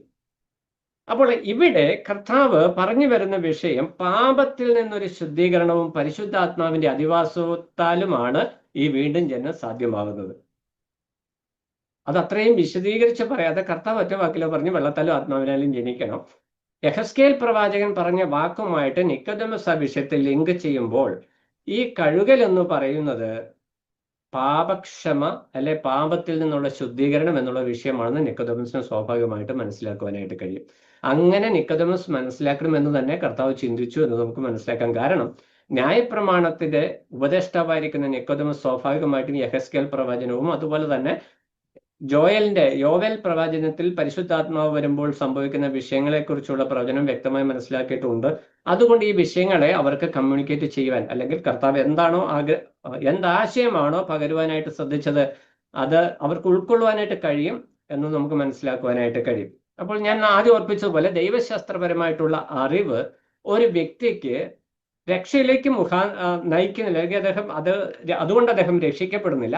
എന്നാൽ രക്ഷാസംബന്ധമായിരിക്കുന്ന സന്ദേശം കേൾക്കുമ്പോൾ അതിനെ ഉൾക്കൊള്ളുവാൻ ഈ വചനപരിജ്ഞാനം, ബൈബിളിനെ കുറിച്ചുള്ള അറിവ് അല്ലെങ്കിൽ തിയോളജിക്കൽ അണ്ടർസ്റ്റാൻഡിങ് ഉപകാരപ്പെടുമെന്ന് നമുക്ക് ഈ നിക്കോദെമസിന്റെ അനുഭവത്തിൽ നിന്ന് മനസ്സിലാക്കുവാനായിട്ട് കഴിയും. നിക്കോദെമസിന് അത് എത്രത്തോളം പ്രയോജനപ്പെട്ടു എന്ന് നമ്മൾ താഴോട്ട് വരുമ്പോൾ പിന്നീട് യോഹന്നാന്റെ സുവിശേഷം തുടർന്ന് വായിക്കുമ്പോൾ നമുക്ക് മനസ്സിലാക്കുവാനായിട്ട് കഴിയും. അവിടെ പാപത്തിൽ നിന്നുള്ള ശുദ്ധീകരണവും പരിശുദ്ധാത്മാവ് ഉള്ളിലേക്ക് വരുന്ന ഒരനുഭവമാണ് ഇവിടെ വീണ്ടും ജനനം എന്ന ആശയത്തിലൂടെ കർത്താവ് വെളിപ്പെടുത്തുവാനായിട്ട് ഉദ്ദേശിക്കുന്നതെന്ന് നമുക്ക് മനസ്സിലാക്കുവാനായിട്ട് കഴിയും. ഇനി 3 തൊട്ടുള്ള വാക്യങ്ങളിലേക്ക് വരുമ്പോൾ 6 തൊട്ടുള്ള വാക്യങ്ങളിലേക്ക് വരുമ്പോൾ രണ്ട് കാര്യങ്ങൾ കർത്താവ് അവിടെ പ്രത്യേകമായിട്ട് വീണ്ടും ജനനം എന്ന വാക്ക് ഉപയോഗിക്കുന്നതിലൂടെ, ഈ ജനനം ഒരു നിമിഷം കൊണ്ട്, ചുരുങ്ങിയ നിമിഷം കൊണ്ട് നടക്കുന്ന ഒരു കാര്യമാണ് ഭൗമികമായിരിക്കുന്ന ജനനം, ഫിസിക്കൽ ബർത്ത്. അതുപോലെ തന്നെ ഒരു നിമിഷത്തിൽ സംഭവിക്കുന്ന ഒരു വിഷയമാണ് വീണ്ടും ജനനം. ഇത് അവിടെ സംഭവിച്ച് തുടർമാനമായി വളർച്ചയിലേക്ക് വരേണ്ട ഒരു വിഷയമാണ് എന്നുള്ള കാര്യവും കർത്താവ് അവിടെ ഓർപ്പിക്കുന്നു. ഇനി വീണ്ടും ജനനം എന്തുകൊണ്ട് ആവശ്യമായിരിക്കുന്നു എന്നുള്ളതാണ് ഇതിനകത്തെ പ്രധാന വിഷയം. കർത്താവ് ആ വിഷയം താഴോട്ട് സംസാരിച്ചു വരുമ്പോൾ 16, 18 വാക്യങ്ങളിലേക്ക് വരുമ്പോൾ, പിന്നെ 36-ാം വാക്യത്തിലേക്ക് വരുമ്പോൾ അതിന്റെ കാരണം കർത്താവ് കൃത്യമായിട്ട് പറയുന്നുണ്ട്. അതിന്റെ കാരണം എന്ന് പറയുന്നത് ദൈവത്തിന്റെ ക്രോധത്തിൽ നിന്ന് വിടുതൽ പ്രാപിക്കുവാനായിട്ട് ഈ വീണ്ടും ജനനം ആവശ്യമാണ്. ദൈവരാജ്യ പ്രവേശനത്തിനും ഈ വീണ്ടും ജനനം ആവശ്യമാണ്. നമ്മുടെ സ്വാഭാവിക ജനനം കൊണ്ട്, ദൈവവചനത്തെക്കുറിച്ചുള്ള അറിവ് കൊണ്ട് നമുക്ക് ദൈവരാജ്യത്തിലേക്ക് പോകുവാനായിട്ട് കഴിയത്തില്ല, അല്ലെങ്കിൽ ദൈവസന്നിധി ചെല്ലുവാനായിട്ട്, ദൈവരാജ്യത്തിന് അവകാശികളായി തീരുവാനായിട്ട് കഴിയില്ല. വീണ്ടും ജനനത്തിന്റെ അനുഭവത്തിലേക്ക് നമ്മൾ വരണം. അത് കർത്താവ് ഒറ്റ വാക്കിൽ വെള്ളത്താലും ആത്മാവിനാലും ജനിക്കണം എന്നത്, അതായത് പാപക്ഷമയും പരിശുദ്ധാത്മ പ്രാപണവും, പരിശുദ്ധാത്മാവിനെ സ്വീകരിക്കുകയും, പെന്തക്കോസ്തുകാര് സ്വീകരിക്കുന്ന ആ ഒരു സ്വീകരണത്തെ കുറിച്ചല്ല ഞാൻ പറഞ്ഞത്. പരിശുദ്ധാത്മാവിനാലും മാനസാന്തരപ്പെട്ട ഹൃദയത്തിൽ പരിശുദ്ധാത്മ പ്രവർത്തനത്താൽ ഉണ്ടാകുന്ന ഒരു ആത്മീക ജനനമാണ് ഈ വീണ്ടും ജനനം എന്ന് പറയുന്നത്. അതാണ് ഏറ്റവും ലളിതമായിട്ട് നമുക്ക് ആ വിഷയം പറയാനായിട്ട് മനസ്സിലാക്കുള്ളൂ. അപ്പോൾ ഈ നിക്കോദെമോസ് കർത്താവിന്റെ സന്നിധിയിൽ, നീ ന്യായപ്രമാണം അനുഷ്ഠിക്കുന്നുണ്ട്, ശരിയാണ്, കൃത്യമായിട്ട് പാലിക്കുന്നുണ്ട്, നീ അത് ഉപദേശിക്കുന്നുണ്ട്, അതും കുഴപ്പമില്ല. പക്ഷെ ഞാൻ പറയുന്ന ആശയം നിനക്ക് മനസ്സിലാകാത്തതിന് കാരണം ഈ വീണ്ടും ജനിക്കപ്പെട്ട അവസ്ഥ നിനക്കില്ല എന്നുള്ളതാണ്. 1 കൊരിന്ത്യർ 2-ാം അധ്യായം 14-ാം വാക്യത്തിൽ വരുമ്പോൾ നമ്മൾ വായിക്കുന്നുണ്ട്, പ്രാകൃത മനുഷ്യൻ ദൈവാത്മാവിന്റെ ഉപദേശം കൈക്കൊള്ളുന്നില്ല. അപ്പൊ നിക്കോദെമസിന് കർത്താവ് പറഞ്ഞ വാക്ക് എന്തുകൊണ്ടാണ് മനസ്സിലാകാഞ്ഞത് എന്ന് ചോദിച്ചതിന്റെ ഉത്തരം പൗലോസാണ് നൽകുന്നത്. പ്രാകൃത മനുഷ്യൻ, അദ്ദേഹം പ്രാകൃത മനുഷ്യൻ എന്ന് പറഞ്ഞാൽ രക്ഷിക്കപ്പെടാത്ത മനുഷ്യൻ, അതാണ് അതിന്റെ ആശയം. അപ്പൊ നിക്കോദെമസ് ന്യായപ്രമാണം പഠിക്കുന്നുണ്ട്, ഉപദേശിക്കുന്നുണ്ട്, പക്ഷെ അദ്ദേഹത്തിന്റെ ജീവിതത്തിൽ വീണ്ടും ജനനത്തിന്റെ അനുഭവം ഇല്ലാതിരുന്നത് കൊണ്ട് കർത്താവ് പറഞ്ഞ ആ ആശയത്തെ ഉൾക്കൊള്ളുവാൻ നിക്കോദെമസിന് കഴിഞ്ഞില്ല. ഇന്ന് നമ്മുടെ സഭയിലുള്ള വിശ്വാസഗോളത്തിലുള്ള പലർക്കും ദൈവവചനത്തെ യഥാവിധി മനസ്സിലാക്കുവാനായിട്ട് കഴിയാതെ പോകുന്നതിന് കാരണം വീണ്ടും ജനനത്തിന്റെ അപര്യാപ്തത തന്നെയാണ്. അവർക്ക് വാക്യങ്ങൾ പഠിച്ചിട്ടുണ്ട്, സങ്കീർത്തന പ്രബോധനം അറിയാം, പ്രസംഗിക്കാൻ അറിയാം, എല്ലാം അറിയാം, പക്ഷെ ദൈവവചനത്തെ യഥാവിധി മനസ്സിലാക്കാൻ കഴിയാതെ പോകുന്നതിന് കാരണം വീണ്ടും ജനനത്തിന്റെ അനുഭവമില്ലാത്തതുകൊണ്ടാണ്. അത് വ്യക്തമായിട്ട് നമുക്ക് മനസ്സിലാകണമെങ്കിൽ സഭയിൽ ഒരു വിഷയം ഉണ്ടാകുമ്പോൾ എങ്ങനെയാണ് വിശ്വാസികൾ പ്രതികരിക്കുന്നതെന്ന് നമ്മൾ നോട്ട് ചെയ്താൽ മതി, ഒന്ന് ശ്രദ്ധിച്ചാൽ മതി. അപ്പോൾ അവരുടെ വായിൽ നിന്ന് വരുന്ന വാക്കുകൾ, ഇന്ദ്രിയങ്ങൾ കൊണ്ടുള്ള പ്രതികരണങ്ങൾ, ഇതൊക്കെ നമ്മൾ ശ്രദ്ധിച്ചാൽ നമ്മൾക്കറിയാം ഈ മനുഷ്യൻ വാസ്തവമായും ഗുണപ്പെട്ടതാണോ. ഈ ഗുണപ്പെട്ടതിൽ ജഡികന്മാരും ഉണ്ട്, ജഡത്തിന്റെ പ്രവൃത്തി കൊണ്ടും വരാം, എന്നാൽ അതിനുണ്ടൊരു ലിമിറ്റ്. അതും കഴിഞ്ഞ് അപ്പുറത്തേക്ക് ഒരു വിശ്വാസിയുടെ പ്രതികരണം പോകുന്നുവെങ്കിൽ, സഭാംഗത്തിന്റെ പ്രതികരണം കടന്നു പോകുന്നുവെങ്കിൽ നമ്മൾ മനസ്സിലാക്കേണ്ട വിഷയം ദൈവത്തിന്റെ പരിശുദ്ധാത്മാവിന്റെ പ്രവർത്തന വ്യക്തിയുടെ ഉള്ളിലില്ലെന്ന എന്ന് പറയാൻ വ്യക്തി രക്ഷിക്കപ്പെട്ടതല്ല. ഇനി നാളെ ആരും പോയിട്ട് സഭയിലെ സോനെ കണ്ട് നീ ഇന്നലെ പറഞ്ഞ വാക്കുകൊണ്ട് നീ രക്ഷിക്കപ്പെട്ടതല്ല എന്നൊന്നും പറയാൻ പോകണ്ട, അന്യനെ വിധിക്കാൻ നമ്മൾ ആരും അല്ല. എന്നാൽ നമുക്ക് കാര്യങ്ങൾ മനസ്സിലാക്കുവാനായിട്ട് ദൈവത്തിന്റെ ആത്മാവ് വ്യക്തമായി, നമുക്കറിയാം ഈ നിക്കോദെമസ് സ്വാഭാവിക മനുഷ്യനല്ല, വളരെ ഭക്തിയോടെ ജീവിക്കുന്ന, ന്യായപ്രമാണം അനുസരിച്ച് ജീവിക്കുന്ന, ഇസ്രായേൽ ജനത്തിന്റെ ഇടയ്ക്ക് ആദരണീയനായ, ബഹുമാന്യനായ, സ്വാധീനമുള്ള, അദ്ദേഹം പറഞ്ഞാൽ ഇസ്രായേൽ ജനവും സൻഹദ്രിൻ സംഘവും കേൾക്കുന്ന ഒരു വ്യക്തിയാണ് ഈ നിക്കോദെമസ്. എന്നാൽ അദ്ദേഹത്തിന്റെ ജീവിതത്തിൽ വ്യക്തിപരമായ നിലയിൽ ഒരു വീണ്ടും ജനനത്തിന്റെ അനുഭവത്തിന്റെ അഭാവം ഉണ്ടായിരുന്നു. വിശ്വാസത്താലാണ് നീതീകരണം എന്ന് പഴയ നിയമ ന്യായപ്രമാണം മുതൽ ഇങ്ങോട്ട് സകല പ്രവാചകന്മാരും പറഞ്ഞു വന്നിട്ടും ഇവരൊക്കെയും പ്രവൃത്തികളാൽ അന്വേഷിച്ചുകൊണ്ടാണ് ഇടർച്ചക്കല്ലുമേൽ തട്ടി ഇടറി എന്ന് നമ്മൾ വായിക്കുന്നുണ്ട്. അപ്പോൾ ഈ നിക്കോദെമസും പ്രവൃത്തികളാൽ, ന്യായപ്രമാണത്തിന്റെ തീവ്രമായ അനുഷ്ഠാനത്താൽ ഉപദേശത്താലുമാണ് ദൈവരാജ്യത്തിൽ പ്രവേശിക്കുന്നത് എന്നുള്ള ചിന്ത അദ്ദേഹത്തിന് ഉണ്ടായിരുന്നത് കൊണ്ടാണ് കർത്താവ് അദ്ദേഹത്തെ ഒന്ന് തിരുത്തുവാനായിട്ട് ശ്രദ്ധിക്കുന്നത് നമുക്ക് മനസ്സിലാക്കുവാനായിട്ട് കഴിയും. അപ്പോൾ ഇവിടെ പ്രാകൃത മനുഷ്യൻ ദൈവാത്മാവിന്റെ ഉപദേശം കൈക്കൊള്ളുന്നില്ല. നിക്കോദെമസിന് ഓൾഡ് ടെസ്റ്റ്മെന്റ്, പഴയ നിയമം വളരെ വ്യക്തമായിട്ട് അറിയാവുന്ന ഒരു വ്യക്തിയാണ് നിക്കോദെമസ്. എന്നാൽ അദ്ദേഹത്തിന് വീണ്ടും ജനനം എന്ത് എന്ന് കർത്താവ് പറഞ്ഞപ്പോൾ പരിശുദ്ധാത്മാവിന്റെ സ്വീകരണം, പാപമോചനം എന്നുള്ള വിഷയങ്ങളിൽ വ്യക്തമായിട്ട് മനസ്സിലാക്കാൻ കഴിയാത്തൊരു സാഹചര്യം ഉണ്ടായി എന്ന് നമുക്ക് മനസ്സിലാക്കാനായിട്ട് കഴിയും. ഇനി 6-ാം വാക്യത്തിലേക്ക് വരുമ്പോൾ കർത്താവ് അടുത്ത ഈ നിക്കോദെമസ് ഒത്തിരി പണ്ഡിതനായതുകൊണ്ട് ആ നിലയിൽ തന്നെയാണ് നിക്കോദെമസിനോട് കർത്താവ് ഇടപെടുന്നത്. അവിടെ നിക്കോദെമസിനോട് പറയുന്നത്, ജഡത്താൽ ജനിച്ചത് ജഡമാകുന്നു, ആത്മാവിനാൽ ജനിച്ചത് ആത്മാവാകുന്നു. ഇവിടെ ജഡവും ആത്മാവും തമ്മിൽ അടിസ്ഥാനപരമായി വ്യത്യാസമുണ്ട്. അല്ലെങ്കിൽ ജഡികമായിരിക്കുന്ന ജനനവും ആത്മീകമായിരിക്കുന്ന ജനനവും തമ്മിൽ അടിസ്ഥാനപരമായ ഒരു വ്യത്യാസമുണ്ട് എന്ന് കർത്താവ് ഓർപ്പിക്കുക. ഈ ജഡീകമായ ജനനത്തിൽ സംഭവിക്കുന്ന വിഷയങ്ങളെക്കുറിച്ച് റോമാലേഖനം 5-ാം അധ്യായം 12 മുതൽ 19 വരെ വാക്യങ്ങളിലും, റോമാലേഖനം 8-ാം അധ്യായം 6 മുതൽ 8 വരെയുള്ള വാക്യങ്ങളിലും ദൈവത്തിന്റെ ആത്മാവ് പൗലോസ് മുഖാന്തരം രേഖപ്പെടുത്തി തന്നിട്ടുണ്ട്. അതിൽ നമുക്ക് 8-ാം അധ്യായം 8-ാം വാക്യം മാത്രം ഒന്ന് വായിക്കാം. റോമാലേഖനം 5-12 മുതൽ 19 അവിടെ വായിക്കുന്ന ഏക മനുഷ്യനാൽ പാപം കടന്നു വന്നു എന്നുള്ള വിഷയം നമ്മൾ വായിക്കുന്നത്, അത് മുഴുവൻ വായിക്കുന്നില്ല. 8-ാം അധ്യായം 6 തൊട്ട് 8 വരെ വാക്യങ്ങളിലും ഇതേ വിഷയം പറഞ്ഞു വരുന്നു. എന്നാൽ അവിടെ 8-ാം വാക്യത്തിൽ പറയുന്ന ഒരു വിഷയം, ജഡ സ്വഭാവമുള്ളവർക്ക് ദൈവത്തെ പ്രസാദിപ്പിക്കുവാനായിട്ട് കഴിയത്തില്ല. അപ്പൊ ജഡത്തിന്റെ സ്വഭാവം എന്ന് പറയുന്നത്, അതായത് ഭൗമിക ജനനം, ആദാമിന്റെ സന്തതികളായി ഭൂമിയിൽ ജനിക്കുന്ന സകല മനുഷ്യരുടെയും പ്രശ്നം, അവര് ജഡത്തിൽ ജനിക്കുന്നവരാണ്. ആ ആദാമിന്റെ പാപത്തിൽ ഇവർ പങ്കാളികളായതുകൊണ്ട് ദൈവിക സത്യങ്ങളെ ഇവർക്ക് മനസ്സിലാക്കുവാനും കഴിയില്ല, ഇവർക്ക് ദൈവത്തെ പ്രസാദിപ്പിക്കുവാനായിട്ടും, ജഡ സ്വഭാവമുള്ളവർക്ക് ദൈവത്തെ പ്രസാദിപ്പിക്കുവാനായിട്ട് കഴിയില്ല. അപ്പോൾ ഈ കാര്യം കർത്താവ് ജഡത്താൽ ജനിച്ചത് ജഡമാകുന്നു എന്ന് പറഞ്ഞാൽ, ന്യായപ്രമാണം പാലിക്കുവാനായിട്ട് ശ്രദ്ധിക്കുന്ന, ജാഗ്രതയുള്ള, അതിനുവേണ്ടി തീവ്ര മനോഭാവത്തോടെ നിൽക്കുന്ന നിന്റെ ന്യായപ്രമാണത്തോടുള്ള അനുഷ്ഠാനം കൊണ്ട് അതിനെ അതിജീവിക്കാൻ ശ്രമിക്കുന്നു എങ്കിലും പരാജയപ്പെടുവാനായിട്ടുള്ള കാരണം ജഡത്താൽ ജനിച്ചത് ജഡമാകുന്നു എന്ന് പറഞ്ഞാൽ, പാപജഡത്തിൽ ജീവിക്കുന്ന ഒരു വ്യക്തിക്ക് സ്വയപ്രവൃത്തികളാൽ പാപമോചനം പ്രാപിക്കാനായിട്ട് കഴിയുകയില്ല എന്നുള്ള വിഷയം കർത്താവ് ഒറ്റ വാക്കിൽ അങ്ങ് സൂചിപ്പിക്കുന്നു. അടുത്ത വാക്ക് പറയുന്നത്, ആത്മാവിനാൽ ജനിച്ചത് ആത്മാവാകും. നമുക്കറിയാം, ഒരു കുഞ്ഞ് ഭൗമികമായിട്ട് ജനിക്കുമ്പോൾ ആ കുഞ്ഞ് നിഷ്കളങ്കമായ അവസ്ഥയിലാണ് വരുന്നത്. അതിൽ അമ്മയും അപ്പനിൽ നിന്നും പാപസ്വഭാവം വന്നിട്ടുണ്ട്. ആ തിരിച്ചറിവാകുന്നത് വരെ, അല്ലെങ്കിൽ കുഞ്ഞ് ജനിച്ച് ഒരു ഒരു പ്രായപരിധിയിലേക്ക് വരുന്നത് വരെ, കുഞ്ഞ് ജനിക്കുന്ന സമയത്ത് തന്നെ നിഷ്കളങ്കതയാണ്. പിന്നീട് മുന്നോട്ട് വരുമ്പോൾ അതിൻ്റെ പുരോഗതിയിൽ പല മാറ്റങ്ങളും, ഇതൊക്കെ നമുക്കറിയാവുന്ന വിഷയം. എന്നാൽ ഈ നിഷ്കളങ്കത എന്ന് പറയുന്ന ഈ ഒരു സ്റ്റേജ് ഈ കുഞ്ഞിനെ ഒരിക്കലും പാപത്തിൽ നിന്ന് മോചനം പ്രാപിക്കുന്ന അല്ലെങ്കിൽ പാപരഹിത അവസ്ഥയിലേക്ക് സ്വയമേവ നടത്തുന്നില്ല. അവന് വളർന്നു വരുമ്പോൾ, ആ കുഞ്ഞ് വളർന്നു വരുമ്പോൾ പാപം എന്തെന്ന് തിരിച്ചറിയാനും പാപം ചെയ്യാനും ഉള്ള പ്രവണതയാണ് ആ കുഞ്ഞിൽ വർദ്ധിച്ചു വരിക. അതാണ് കർത്താവ് അവിടുത്തെ ജഡത്താൽ ജനിച്ചത് ജഡമാകുന്നു. ഈ ജഡത്തിന്റെ പ്രവൃത്തി കൊണ്ട് ഒരിക്കലും ദൈവരാജ്യത്തിൽ പ്രവേശനം ലഭിക്കത്തില്ലെന്ന് തന്നെ കർത്താവ് അവിടെ വ്യക്തമായിട്ട് പറയാം. രണ്ടാമത്തെ വാക്ക് പറഞ്ഞത് ആത്മാവിനാൽ ജനിച്ചത് ആത്മാവാകുന്നു.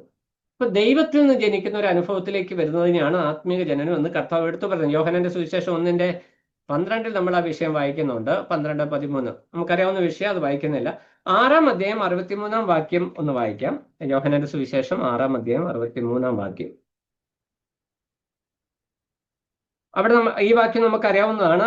ജീവിപ്പിക്കുന്നത് ആത്മാവാകുന്നു, മാംസം ഒന്നിനും ഉപകരിക്കുന്നില്ല. ഞാൻ നിങ്ങളോട് സംസാരിച്ച വചനങ്ങൾ തന്നെ ആത്മാവും ജീവനും ആകുന്നു. അപ്പം കർത്താവിന്റെ വചനം കേട്ട് ആ വചനത്തിന് വിധേയപ്പെടുമ്പോഴാണ് വീണ്ടും ജനനം ഉണ്ടാകുന്നതെന്ന് കർത്താവ് നിക്കോദോമസിനോട് ഒറ്റ വാക്കിലങ്ങ് പറയാം. ഈ നിക്കോദോമസിനോട് ഈ വചനപരിജ്ഞാനം ഉള്ളത് കൊണ്ട് നിക്കോദോമസിനോട് ഈ കാര്യങ്ങൾ പറഞ്ഞാൽ നിക്കോദോമസിന് പെട്ടെന്ന് അത് ക്ലിക്ക് ചെയ്യും. ഒന്നും അറിയത്തില്ലാത്ത ഒരാളോട് പറയുന്നത് പോലെ അല്ല. നമുക്കറിയാം, നമ്മൾ സുവിശേഷം പറയാൻ പോകുമ്പോൾ ക്രിസ്തീയ ഭവനങ്ങളിൽ സുവിശേഷം പറയുന്നത് നമുക്ക് കുറച്ചുകൂടി ഈസിയാണ്. അക്രൈസ്തവരോട് പറയുന്നതിനേക്കാളും ഈസിയാണ് ക്രൈസ്തവരോട് പറയാൻ. കാരണം അവർക്ക് ഏകദേശം ഒരു ധാരണ ഈ വിഷയങ്ങളുണ്ട്. ഇതേപോലെയാണ് കർത്താവ് നിക്കോദോമസിനോട് സംസാരിക്കുന്നത്. നീ വെള്ളത്താലും ആത്മാവിനാലും ജനിക്കണം, അതിനാണ് വീണ്ടും ജനനം എന്ന് പറയുന്നത്. അത് ജഡത്താലുള്ള ജനനമല്ല, ആത്മാവിനാലുള്ള ജനനമാണ്. ഇനി 7-ാം വാക്യത്തിലേക്ക് വരുമ്പോൾ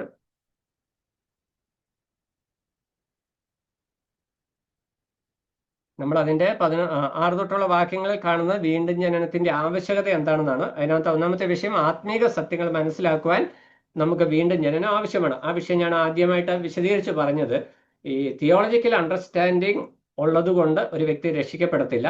എന്നാൽ രക്ഷിക്കപ്പെടുവാൻ ദൈവവചനം കേൾക്കുമ്പോൾ അതൊരു സഹായമാണ്, ഒരു എന്താ പറയുക, ഹെൽപ്പിംഗ് ഫാക്ടറായിട്ട് നിൽക്കും, സഹായ ഘടകമായിട്ട് നിൽക്കും. എന്നാൽ ആ ഒരു അറിവ് മാത്രം രക്ഷയിലേക്ക് നയിക്കുന്നില്ല. പല കുഞ്ഞുങ്ങളും പല വിശ്വാസികളും ഇന്നങ്ങനെ തെറ്റിദ്ധരിക്കപ്പെട്ടിട്ടുണ്ട്. അതുകൊണ്ടാണ് ഞാൻ പറഞ്ഞത്, ഈ പല വിഷയങ്ങൾ, ആത്മീയ വിഷയങ്ങൾ, സഭാപരമായ വിഷയങ്ങൾ കൈകാര്യം ചെയ്യുമ്പോൾ പ്രതികരണം എങ്ങനെയാണ്,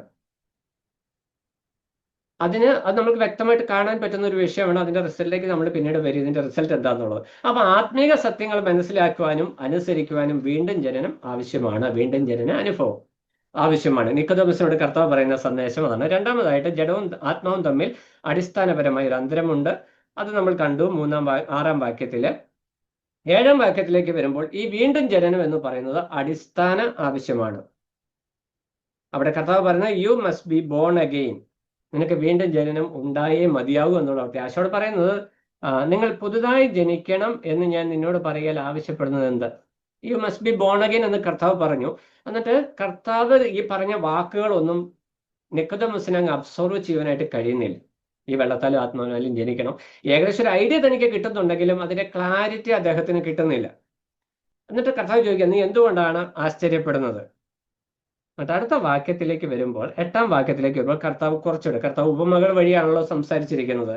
ആ വിഷയം കർത്താവ് കുറച്ചുകൂടെ വ്യക്തമായിട്ട്, ഇതെങ്ങനെയാണ് ഉള്ളിൽ ആത്മാവ് വന്നു, ഇതെങ്ങനെയാണ് മനസ്സിലാകുന്നതെന്ന് നിക്കോദോമസിന് ഉള്ളിൽ ഒരു കൺഫ്യൂഷൻ. അതിന് കർത്താവ് പറയണം, 8-ാം വാക്യത്തിലേക്ക് വരുമ്പോൾ പറയുന്നു, കാറ്റ് ഇഷ്ടമുള്ളയിടത്ത് ഊതുന്നു, അതിന്റെ ശബ്ദം നീ കേൾക്കുന്നു, എങ്കിലും അത് എവിടെ നിന്ന് വരുന്നു എന്നും എവിടേക്ക് പോകുന്നു എന്നും അറിയുന്നില്ല. ആത്മാവിനാൽ ജനിച്ചവനെല്ലാം അതുപോലെ ആകുന്നു. ഈ പരിശുദ്ധാത്മാവിനാൽ ജനിക്കുന്നതല്ല കാറ്റ് പോലെ ആവുന്നു. ചിലർ അങ്ങനെയാണ്. ഈ ആത്മാവിൽ നിറയുമ്പോൾ ഏതാണ്ട് വലിയ ശക്തിയിൽ കാറ്റ് വന്നടിച്ച് ഇളകി മറിഞ്ഞു വീണു എന്നൊക്കെയാണ് പലരും മനസ്സിലാക്കുന്നത്. ഇവിടെ കർത്താവ് ഉപമിക്കുന്ന ഒരു വിഷയം, വീണ്ടും ജനനത്തിന്റെ റിസൾട്ട് എന്താണ്, ഫലം എന്താണ്? കാറ്റടിക്കുമ്പോൾ നമ്മൾ കാറ്റ് കാണുന്നില്ല. അതായത് കർത്താവ്, കാറ്റ് എവിടെ നിന്ന് വരുന്നു എന്നും എവിടേക്ക് പോകുന്നു എന്നും നീ അറിയുന്നില്ല, പക്ഷെ കാറ്റിന്റെ ഫലങ്ങളെ നീ കാണുന്നു എന്ന് പറഞ്ഞാൽ, ഒരു വ്യക്തിയുടെ ജീവിതത്തിൽ വീണ്ടും ജനനം ഉണ്ടാകുമ്പോൾ ആ ജനിക്കുന്നത് എങ്ങനെയാണെന്ന് ആരും കാണുന്നില്ല എന്നതിന്റെ ആശയം. അത് ആന്തരികമായിട്ട് ദൈവത്തിന്റെ പരിശുദ്ധാത്മാവ് മുഖാന്തരം ഹൃദയത്തിന്റെ ഉള്ളിൽ നടക്കുന്ന, ആത്മാവിൽ നടക്കുന്ന ഒരു പ്രക്രിയയാണ് ഈ വീണ്ടും ജനനം. അതിനടിസ്ഥാനം യോഹന്നാൻ സ്നാപകൻ ഇട്ട് കൊടുത്തിട്ടുണ്ട്. എന്താണ്? മാനസാന്തരപ്പെടുക. അത് നിക്കോദെമസിന് അറിയാം. അപ്പൊ മാനസാന്തരപ്പെടുന്ന ഹൃദയത്തിൽ ദൈവത്തിന്റെ പരിശുദ്ധാത്മാവ് പ്രവർത്തിക്കുമ്പോൾ ഉണ്ടാകുന്ന ഒരു പുതിയ ആത്മീക രൂപാന്തരത്തെയാണ് വീണ്ടും ജനനോട് പറയുന്നത്. കർത്താവ് പറയുകയാണ്, ഇത് നിനക്ക് കാണാനായിട്ട്, ഉള്ളിൽ ഉണ്ടാകുന്ന ഈ ആത്മീക ജനനത്തെ പുറമെ കാണാനായിട്ട് പറ്റത്തില്ല. കാറ്റ് വരുമ്പോൾ അത് എവിടെ നിന്ന് വരുന്നു എന്നോ എങ്ങോട്ട് പോകുന്നു അറിയുന്നില്ല. പക്ഷെ എന്ത് സംഭവിക്കുന്നു? അതിന്റെ റിസൾട്ട് നീ കാണുന്നു. ആത്മാവിനാൽ ജനിച്ചവനെല്ലാം ഈ കാറ്റ് പോലെ എന്ന് പറഞ്ഞാൽ എവിടെ നിന്ന് വരുന്ന എവിടേക്ക് പോകുന്ന അറിയത്തില്ലാത്ത ആശയമല്ല. അവിടെ കർത്താവ് ഉദ്ദേശിക്കുന്ന ആശയം, വീണ്ടും ജനിക്കപ്പെട്ട ഒരു വ്യക്തിയിൽ നിന്ന് രക്ഷിക്കപ്പെട്ടതിന്റെ ഫലങ്ങൾ പുറപ്പെടും. ഇത് യോഹന്നാൻ തന്നെയാ പറഞ്ഞേക്കുന്നത്. എന്തൊക്കെയാണ് ഈ ഫലങ്ങൾ? ആത്മാവിന്റെ ഫലങ്ങളെ കുറിച്ച് ഗലാത്യ ലേഖനം 5:22 നമ്മൾ വായിക്കുന്നുണ്ട്. അത് നമുക്കറിയാലോ. വീണ്ടും ജനനം സംഭവിച്ച ആത്മീക പക്വതയിലേക്ക് കുഞ്ഞ് വളർന്നു വരുമ്പോൾ അതിനനുസരിച്ച് പോഷണം കൊടുത്ത് ഉപദേശം കൊടുത്ത് കൊണ്ടുവന്നതിന്റെ സ്റ്റെപ്പുകൾ അവിടെ. എന്നാൽ യോഹന്നാൻ അപ്പസ്തോലൻ തന്നെ യോഹന്നാന്റെ ലേഖനത്തിൽ വീണ്ടും ജനനത്തിന്റെ പ്രത്യേകത അല്ലെങ്കിൽ അതിന്റെ ഫലങ്ങളെ കുറിച്ച് പറയുന്നുണ്ട്. ആ വാക്യങ്ങൾ ജസ്റ്റ് ഒന്ന് മറിച്ചങ്ങ് പോകാം. യോഹന്നാന്റെ ലേഖനം 1-ാം ലേഖനം 2-ാം അധ്യായം 29-ാം വാക്യം. നമുക്കറിയാവുന്ന വിഷയങ്ങൾ തന്നെയാണ്, എങ്കിൽ ജസ്റ്റ് ഒന്ന് വായിച്ചങ്ങ് പോകാം. വീണ്ടും ജനനത്തിന്റെ ഫലങ്ങൾ, അല്ലെങ്കിൽ കാറ്റ് അതിനിഷ്ടമുള്ളിടത്ത് ഊതുന്നു. കാറ്റ് പോകുമ്പോൾ അതിന്റെ ഫലങ്ങൾ നമ്മൾ കാണുന്നു. വീണ്ടും ആത്മാവിനാൽ ജനിച്ചവൻ അതുപോലെയാകുന്നു എന്ന് പറയുമ്പോൾ വീണ്ടും ജനിക്കപ്പെട്ട ഒരു വ്യക്തിയുടെ ജീവിതത്തിൽ അതിന്റെ ഫലങ്ങൾ കാണാൻ കഴിയുമെന്നാണ് കർത്താവ് ഉദ്ദേശിച്ചത്. ആ ഫലങ്ങൾ എന്തൊക്കെയാണ്? ഇപ്പൊ നമ്മൾ യോഹന്നാന്റെ, നിക്കോദെമസും കർത്താവും തമ്മിലുള്ള വേദിയിൽ നമ്മൾ നിൽക്കുന്നെങ്കിൽ, നമ്മൾ 2000 വർഷങ്ങൾ കഴിഞ്ഞ് ഈ വിഷയങ്ങളൊക്കെ സമ്പൂർണ്ണമായി രേഖപ്പെടുത്തി കിട്ടിക്കഴിഞ്ഞ് നിൽക്കുമ്പോൾ ആ ഫലങ്ങൾ എന്താണെന്ന് നമ്മൾ മനസ്സിലാക്കിയിരിക്കണം. എങ്കിലേ നമ്മുടെ ജീവിതത്തിൽ അത് പാലിക്കാനായിട്ട് സാധിക്കത്തുള്ളൂ. 2-ാം അധ്യായം 29, 1 യോഹന്നാൻ 2:29, അവൻ നീതിമാൻ എന്ന് നിങ്ങൾ ഗ്രഹിച്ചിരിക്കുന്നു എങ്കിൽ നീതി ചെയ്യുന്നവനൊക്കെയും അവനിൽ നിന്ന് ജനിച്ചിരിക്കുന്നു എന്ന് നിങ്ങൾ അറിയുന്നു. രക്ഷിക്കപ്പെട്ടതിന്റെ ഒരടയാളം, ഒരു ഫലം എന്ന് പറയുന്നത് നീതിബോധമുള്ളവരായിരിക്കുക, നീതി ചെയ്യുക എന്നുള്ളതാണ്.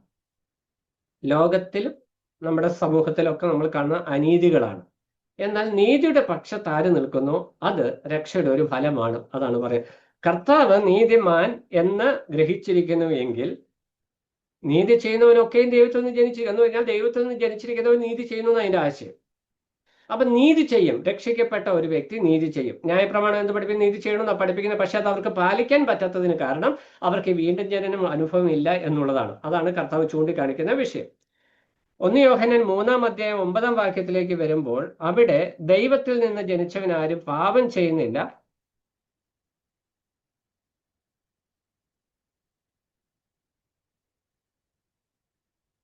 അവന്റെ വിത്ത് അവനിൽ വസിക്കുന്നു, ദൈവത്തിൽ നിന്ന് ജനിച്ചതിനാൽ അവർക്ക് പാപം ചെയ്യുവാൻ കഴിയുകയില്ല. മലയാളം പാപത്തിൽ തുടരാനായിട്ട് കഴിയില്ലെന്നാണ് ശരിയായ ട്രാൻസ്ലേഷൻ. എന്ന് പറഞ്ഞാൽ ഈ ജഡത്തിൽ നമുക്ക് മറ്റു വാക്യങ്ങളായിട്ടുമ്പം രക്ഷിക്കപ്പെട്ട ആൾ ഒരിക്കലും പാപം ചെയ്യത്തില്ലെന്നല്ല അതിന്റെ ആശയം. 1-ാം അധ്യായത്തിൽ തന്നെ യോഹന്നാൻ പറയുമ്പോൾ നിങ്ങൾക്ക് പാപമില്ല എന്ന് പറയുന്നുവെങ്കിൽ നിങ്ങൾ അസത്യവാദിയാക്കുന്ന ദൈവത്തെ.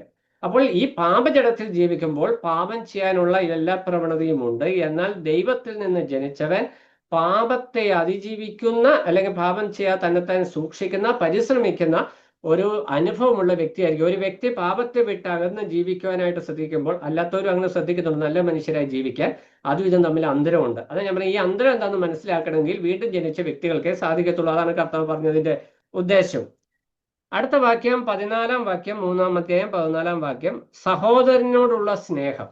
നമ്മുടെ ഏറ്റവും കൂടുതലുള്ള ഇടയ്ക്കുള്ള ഒരു സാധനമാണ് സഹോദര സ്നേഹം. നമ്മുടെ ഏത് സഭ എടുത്തു നോക്കിയാലും അറിയാം, ഭയങ്കര സഹോദര സ്നേഹമാണ്. അപ്പൊ അതിനർത്ഥം എന്താ? ദൈവത്തിന്റെ ആത്മാവിനാൽ ഭരിക്കപ്പെടുന്ന വ്യക്തികളല്ല സഭയ്ക്കുള്ളിലെന്നുള്ളത് അതിന്റെ ആശയം. എല്ലാവരും അല്ല. ഒരു തൈലക്കാരന്റെ തൈലം കേടാകാൻ ഒരൊറ്റ ഈച്ച മതി. രക്ഷിക്കപ്പെടാത്ത ഒരൊറ്റ വ്യക്തി ഒരു സ്ഥലം സഭയിൽ ഉണ്ടെങ്കിൽ ആ സ്ഥലം സഭയുടെ സമാധാനം നഷ്ടപ്പെട്ടു പോകും. ഏറ്റവും സിമ്പിൾ അതാ. നമുക്ക് കർത്താവ് അത് കള വളരുവാനായിട്ട് ഇങ്ങനെ അനുവദിച്ചുകൊണ്ടിരിക്കാം, കൊയ്ത്തോളം. അപ്പോൾ മറ്റുള്ളവർ, രക്ഷയുടെ ബോധ്യമുള്ളവർ, വിവേകത്തോടെയും പരിജ്ഞാനത്തോടെയും ചിലത് കണ്ടില്ല എന്ന് നടിച്ചും ചിലത് വിട്ടുവീഴ്ച ചെയ്തൊക്കെ ജീവിച്ചു പോയാലാണ് സഭ സന്തോഷമായിട്ട് ഐക്യതയിൽ പോവുകയുള്ളൂ. സഭയെ നയിക്കുന്നവർ അക്കാര്യത്തിൽ പ്രത്യേകം ശ്രദ്ധിക്കാനും ആവശ്യമുണ്ട്. സഹോദര സ്നേഹം അത് രക്ഷയുടെ അല്ലെങ്കിൽ വീണ്ടും ജനനത്തിന്റെ ഒരടയാളമാണ്. 4-ാം അധ്യായം 7-ാം വാക്യത്തിലേക്ക് വരുമ്പോൾ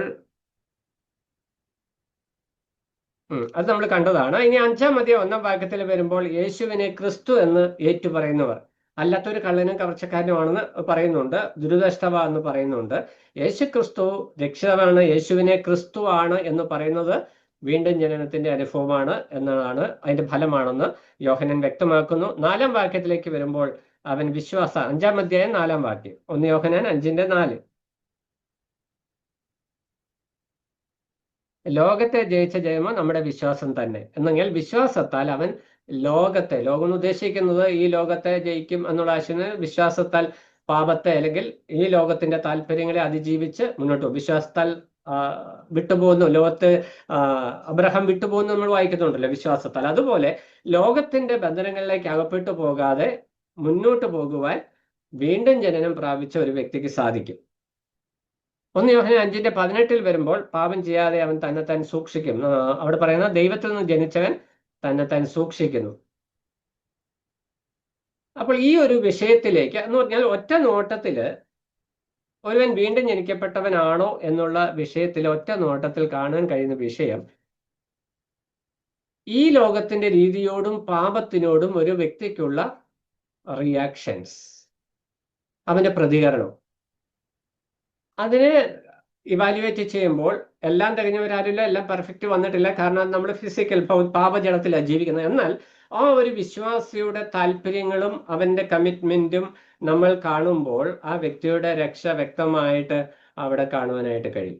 അതാണ് കർത്താവ് ഇവിടെ വ്യക്തമായിട്ട് ഓർപ്പിക്കുന്ന വിഷയം. യോഹന്നാന്റെ സുവിശേഷം 3-ാം അധ്യായത്തിലേക്ക് വരുമ്പോൾ കാറ്റടിക്കുന്നിടത്ത് എവിടെ നിന്ന് വരുന്നു, എവിടെ നിന്ന് പോകുന്നു, അതുപോലെ ആകുന്നു ആത്മാവിൽ ജനിച്ചവൻ എന്ന് കാണുന്നു.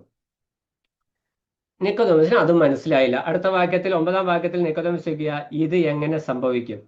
അപ്പോഴാണ് കർത്താവ് ചോദിക്കുന്നത്, നീ ഇസ്രായേലിന്റെ ഉപദേഷ്ടാവായിട്ടും ഇത് അറിയുന്നില്ലേ? ഇതാണ് പ്രശ്നം. ഇന്നത്തെ നമ്മുടെ പ്രശ്നം ഇതൊക്കെ തന്നെയാണ്. ദൈവവചനം നമ്മൾ വസ്തുനിഷ്ഠമായിട്ട് പറഞ്ഞു കൊടുക്കുമ്പോൾ അത് ഉൾക്കൊള്ളുവാൻ കഴിയാത്ത അനേകരുണ്ട്. ഉപദേശത്തെ ശരിയായ നിലയിൽ മനസ്സിലാക്കാൻ കഴിയാത്തവർ, അംഗീകരിക്കാൻ കഴിയാത്തവർ, അതിന് വിധേയപ്പെടാൻ കഴിയാത്തവർ.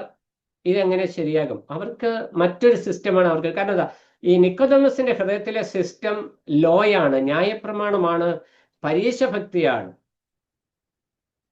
ഈ ന്യായപ്രമാണത്തെ വള്ളി പുള്ളി തെറ്റാതെ പാലിച്ച് ദൈവരാജ്യത്തിൽ പോകാം എന്നുള്ള ആ ഒരു ഗ്രാഹ്യം ഈ വാർദ്ധക്യ കാലം വരെയും താൻ മുറുകെ പിടിച്ച് അതിനുവേണ്ടി കർത്താവിനെ ഒറ്റക്കൊടുക്കാൻ പിടിക്കുവാൻ വേണ്ടി പോകുമ്പോൾ പോലും നിക്കോദെമസ് അവിടെ ഉണ്ട്, പ്രസന്റ്. എന്നാൽ നിക്കോദെമസ് ഈ ഒരു സംസാരത്തിന് ശേഷം വളരെ കെയർഫുൾ ആണ് നമുക്ക് കാണാനായിട്ട് പറ്റും. 7-ാം അധ്യായത്തിലേക്ക് വരുമ്പോൾ കർത്താവിനെ പിടിക്കുവാനായിട്ട് കർത്താവിന്റെ അടുക്കിലേക്ക് ചേവകരെ വിട്ടിട്ട് അവരെ പിടിക്കാതെ തിരിച്ചു വന്നു കഴിയുമ്പോൾ നിക്കോദെമസ് ചോദിക്കുന്നുണ്ട്, ഒരു വ്യക്തിക്കെതിരെ കുറ്റം വിധിക്കുമ്പോൾ അവൻ എന്ത് പഠിപ്പിക്കുന്നുവെന്നും അവൻ എന്ത് ചെയ്യുന്നുവെന്നും പരിശോധിച്ചിട്ട് വേണമല്ലോ ഒരു നടപടി എടുക്കാൻ എന്ന് പറഞ്ഞ് കർത്താവിന്റെ നേരെ പരീശന്മാർക്കുള്ള കോപത്തെ ശാന്തമാക്കുന്നതായിട്ട് നമുക്ക് കാണുവാനായിട്ട് കഴിയും. അതിന്റെ ആശയം എന്ന് പറഞ്ഞാൽ, ഈ കർത്താവുമായിട്ടുള്ള ഒരു സംവാദത്തിൽ നിക്കോദെമസിന് ഹൃദയ പരിവർത്തനം ഉണ്ടായിട്ടുണ്ട് എന്നതിന്റെ ആശയം. എന്നാൽ അതിന് ഒത്തിരി അധ്വാനം കർത്താവ് ചെയ്യേണ്ടതായിട്ട് വന്നു. ഇവിടെ നിക്കോദെമസ് ചോദിക്കുക, ഇതെങ്ങനെ സംഭവിക്കും? യേശു അവനോട് 10-ാം വാക്യം, നീ ഇസ്രായേലിന്റെ ഉപദേഷ്ടാവായിട്ടും ഇത് അറിയുന്നില്ലയോ എന്ന് ചോദിക്കും. അവിടെ 11 തൊട്ടുള്ള വാക്യങ്ങളിലേക്ക് നമ്മൾ വായിക്കുമ്പോൾ, ആമേൻ ആമേൻ ഞാൻ നിന്നോട് പറയുന്നു, ഞങ്ങൾ അറിയുന്നത് പ്രസ്താവിക്കുകയും കണ്ടത് സാക്ഷീകരിക്കുകയും ചെയ്യുന്നു, ഞങ്ങളുടെ സാക്ഷ്യം നിങ്ങൾ കൈക്കൊള്ളുന്നില്ല താനും. ഇവിടെ ചെറിയൊരു കൺഫ്യൂഷൻ ഉണ്ട്. കർത്താവ് ആദ്യം പറയുന്നു, ആമേൻ ആമേൻ ഞാൻ നിന്നോട് പറയുന്നു.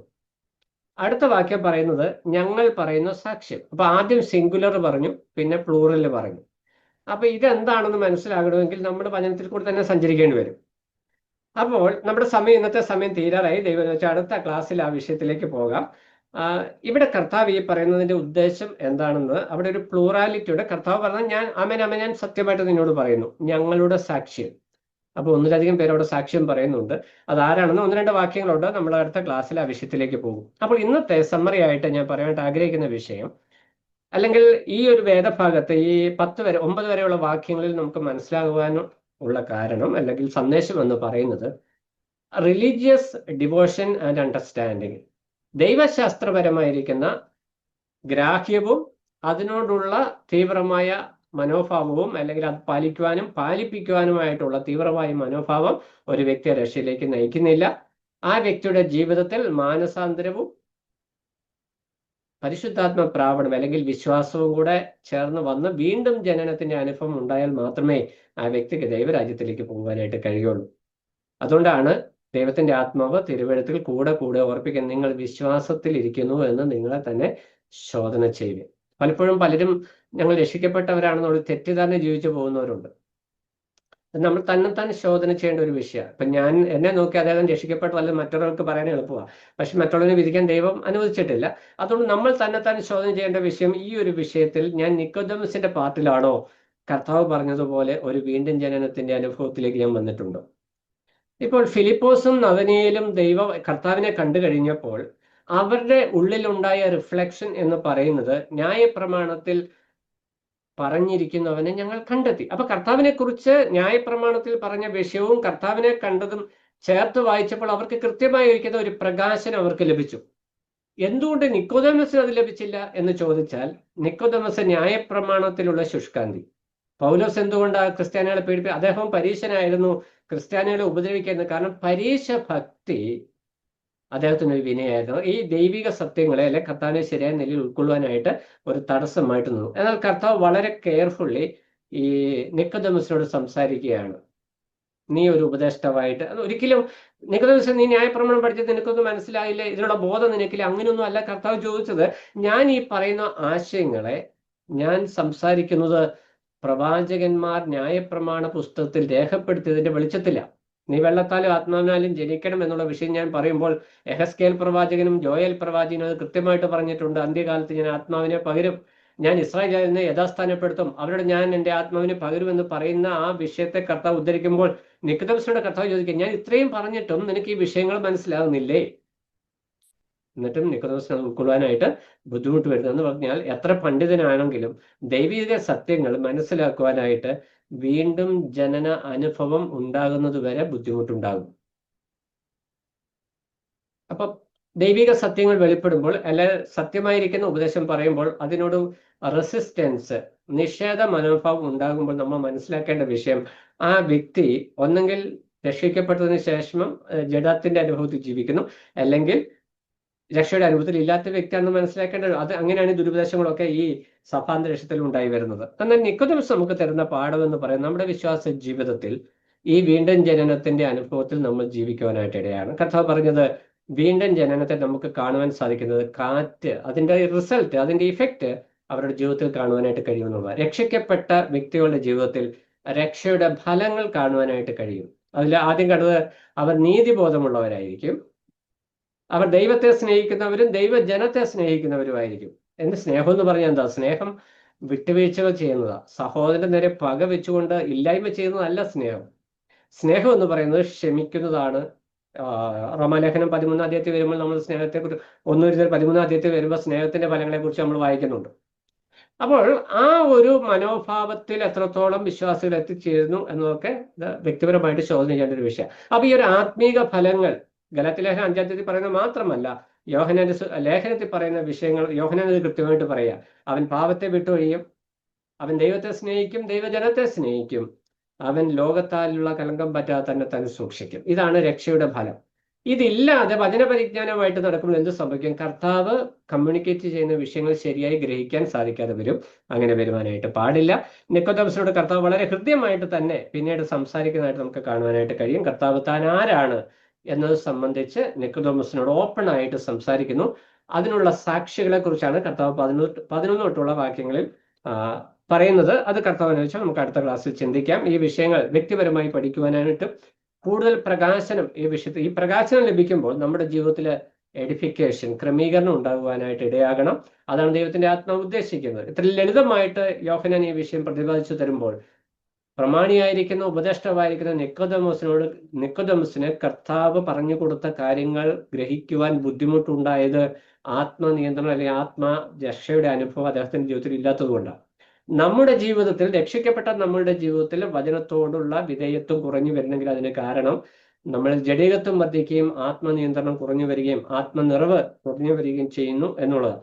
അപ്പൊ അത് നമ്മൾ കണ്ടെത്തി യഥാസ്ഥാനപ്പെട്ട് ഒരുമിച്ച് മുന്നോട്ട് പോയാൽ ദൈവസഭ ഏറ്റവും സന്തോഷമുള്ള ഒരു അനുഭവമായിരിക്കും എന്നുള്ളതിന് യാതൊരു സംശയവുമില്ല. ഈ വിഷയം ശരിയായ നിലയിൽ പഠിക്കുവാനായിട്ടും ജീവിതം ക്രമീകരിക്കുവാനായിട്ടും ദൈവത്തിന്റെ ആത്മാവ് നമ്മളെ സഹായിക്കട്ടെ. ദൈവനാമം മഹത്വപ്പെടുമാറാകട്ടെ.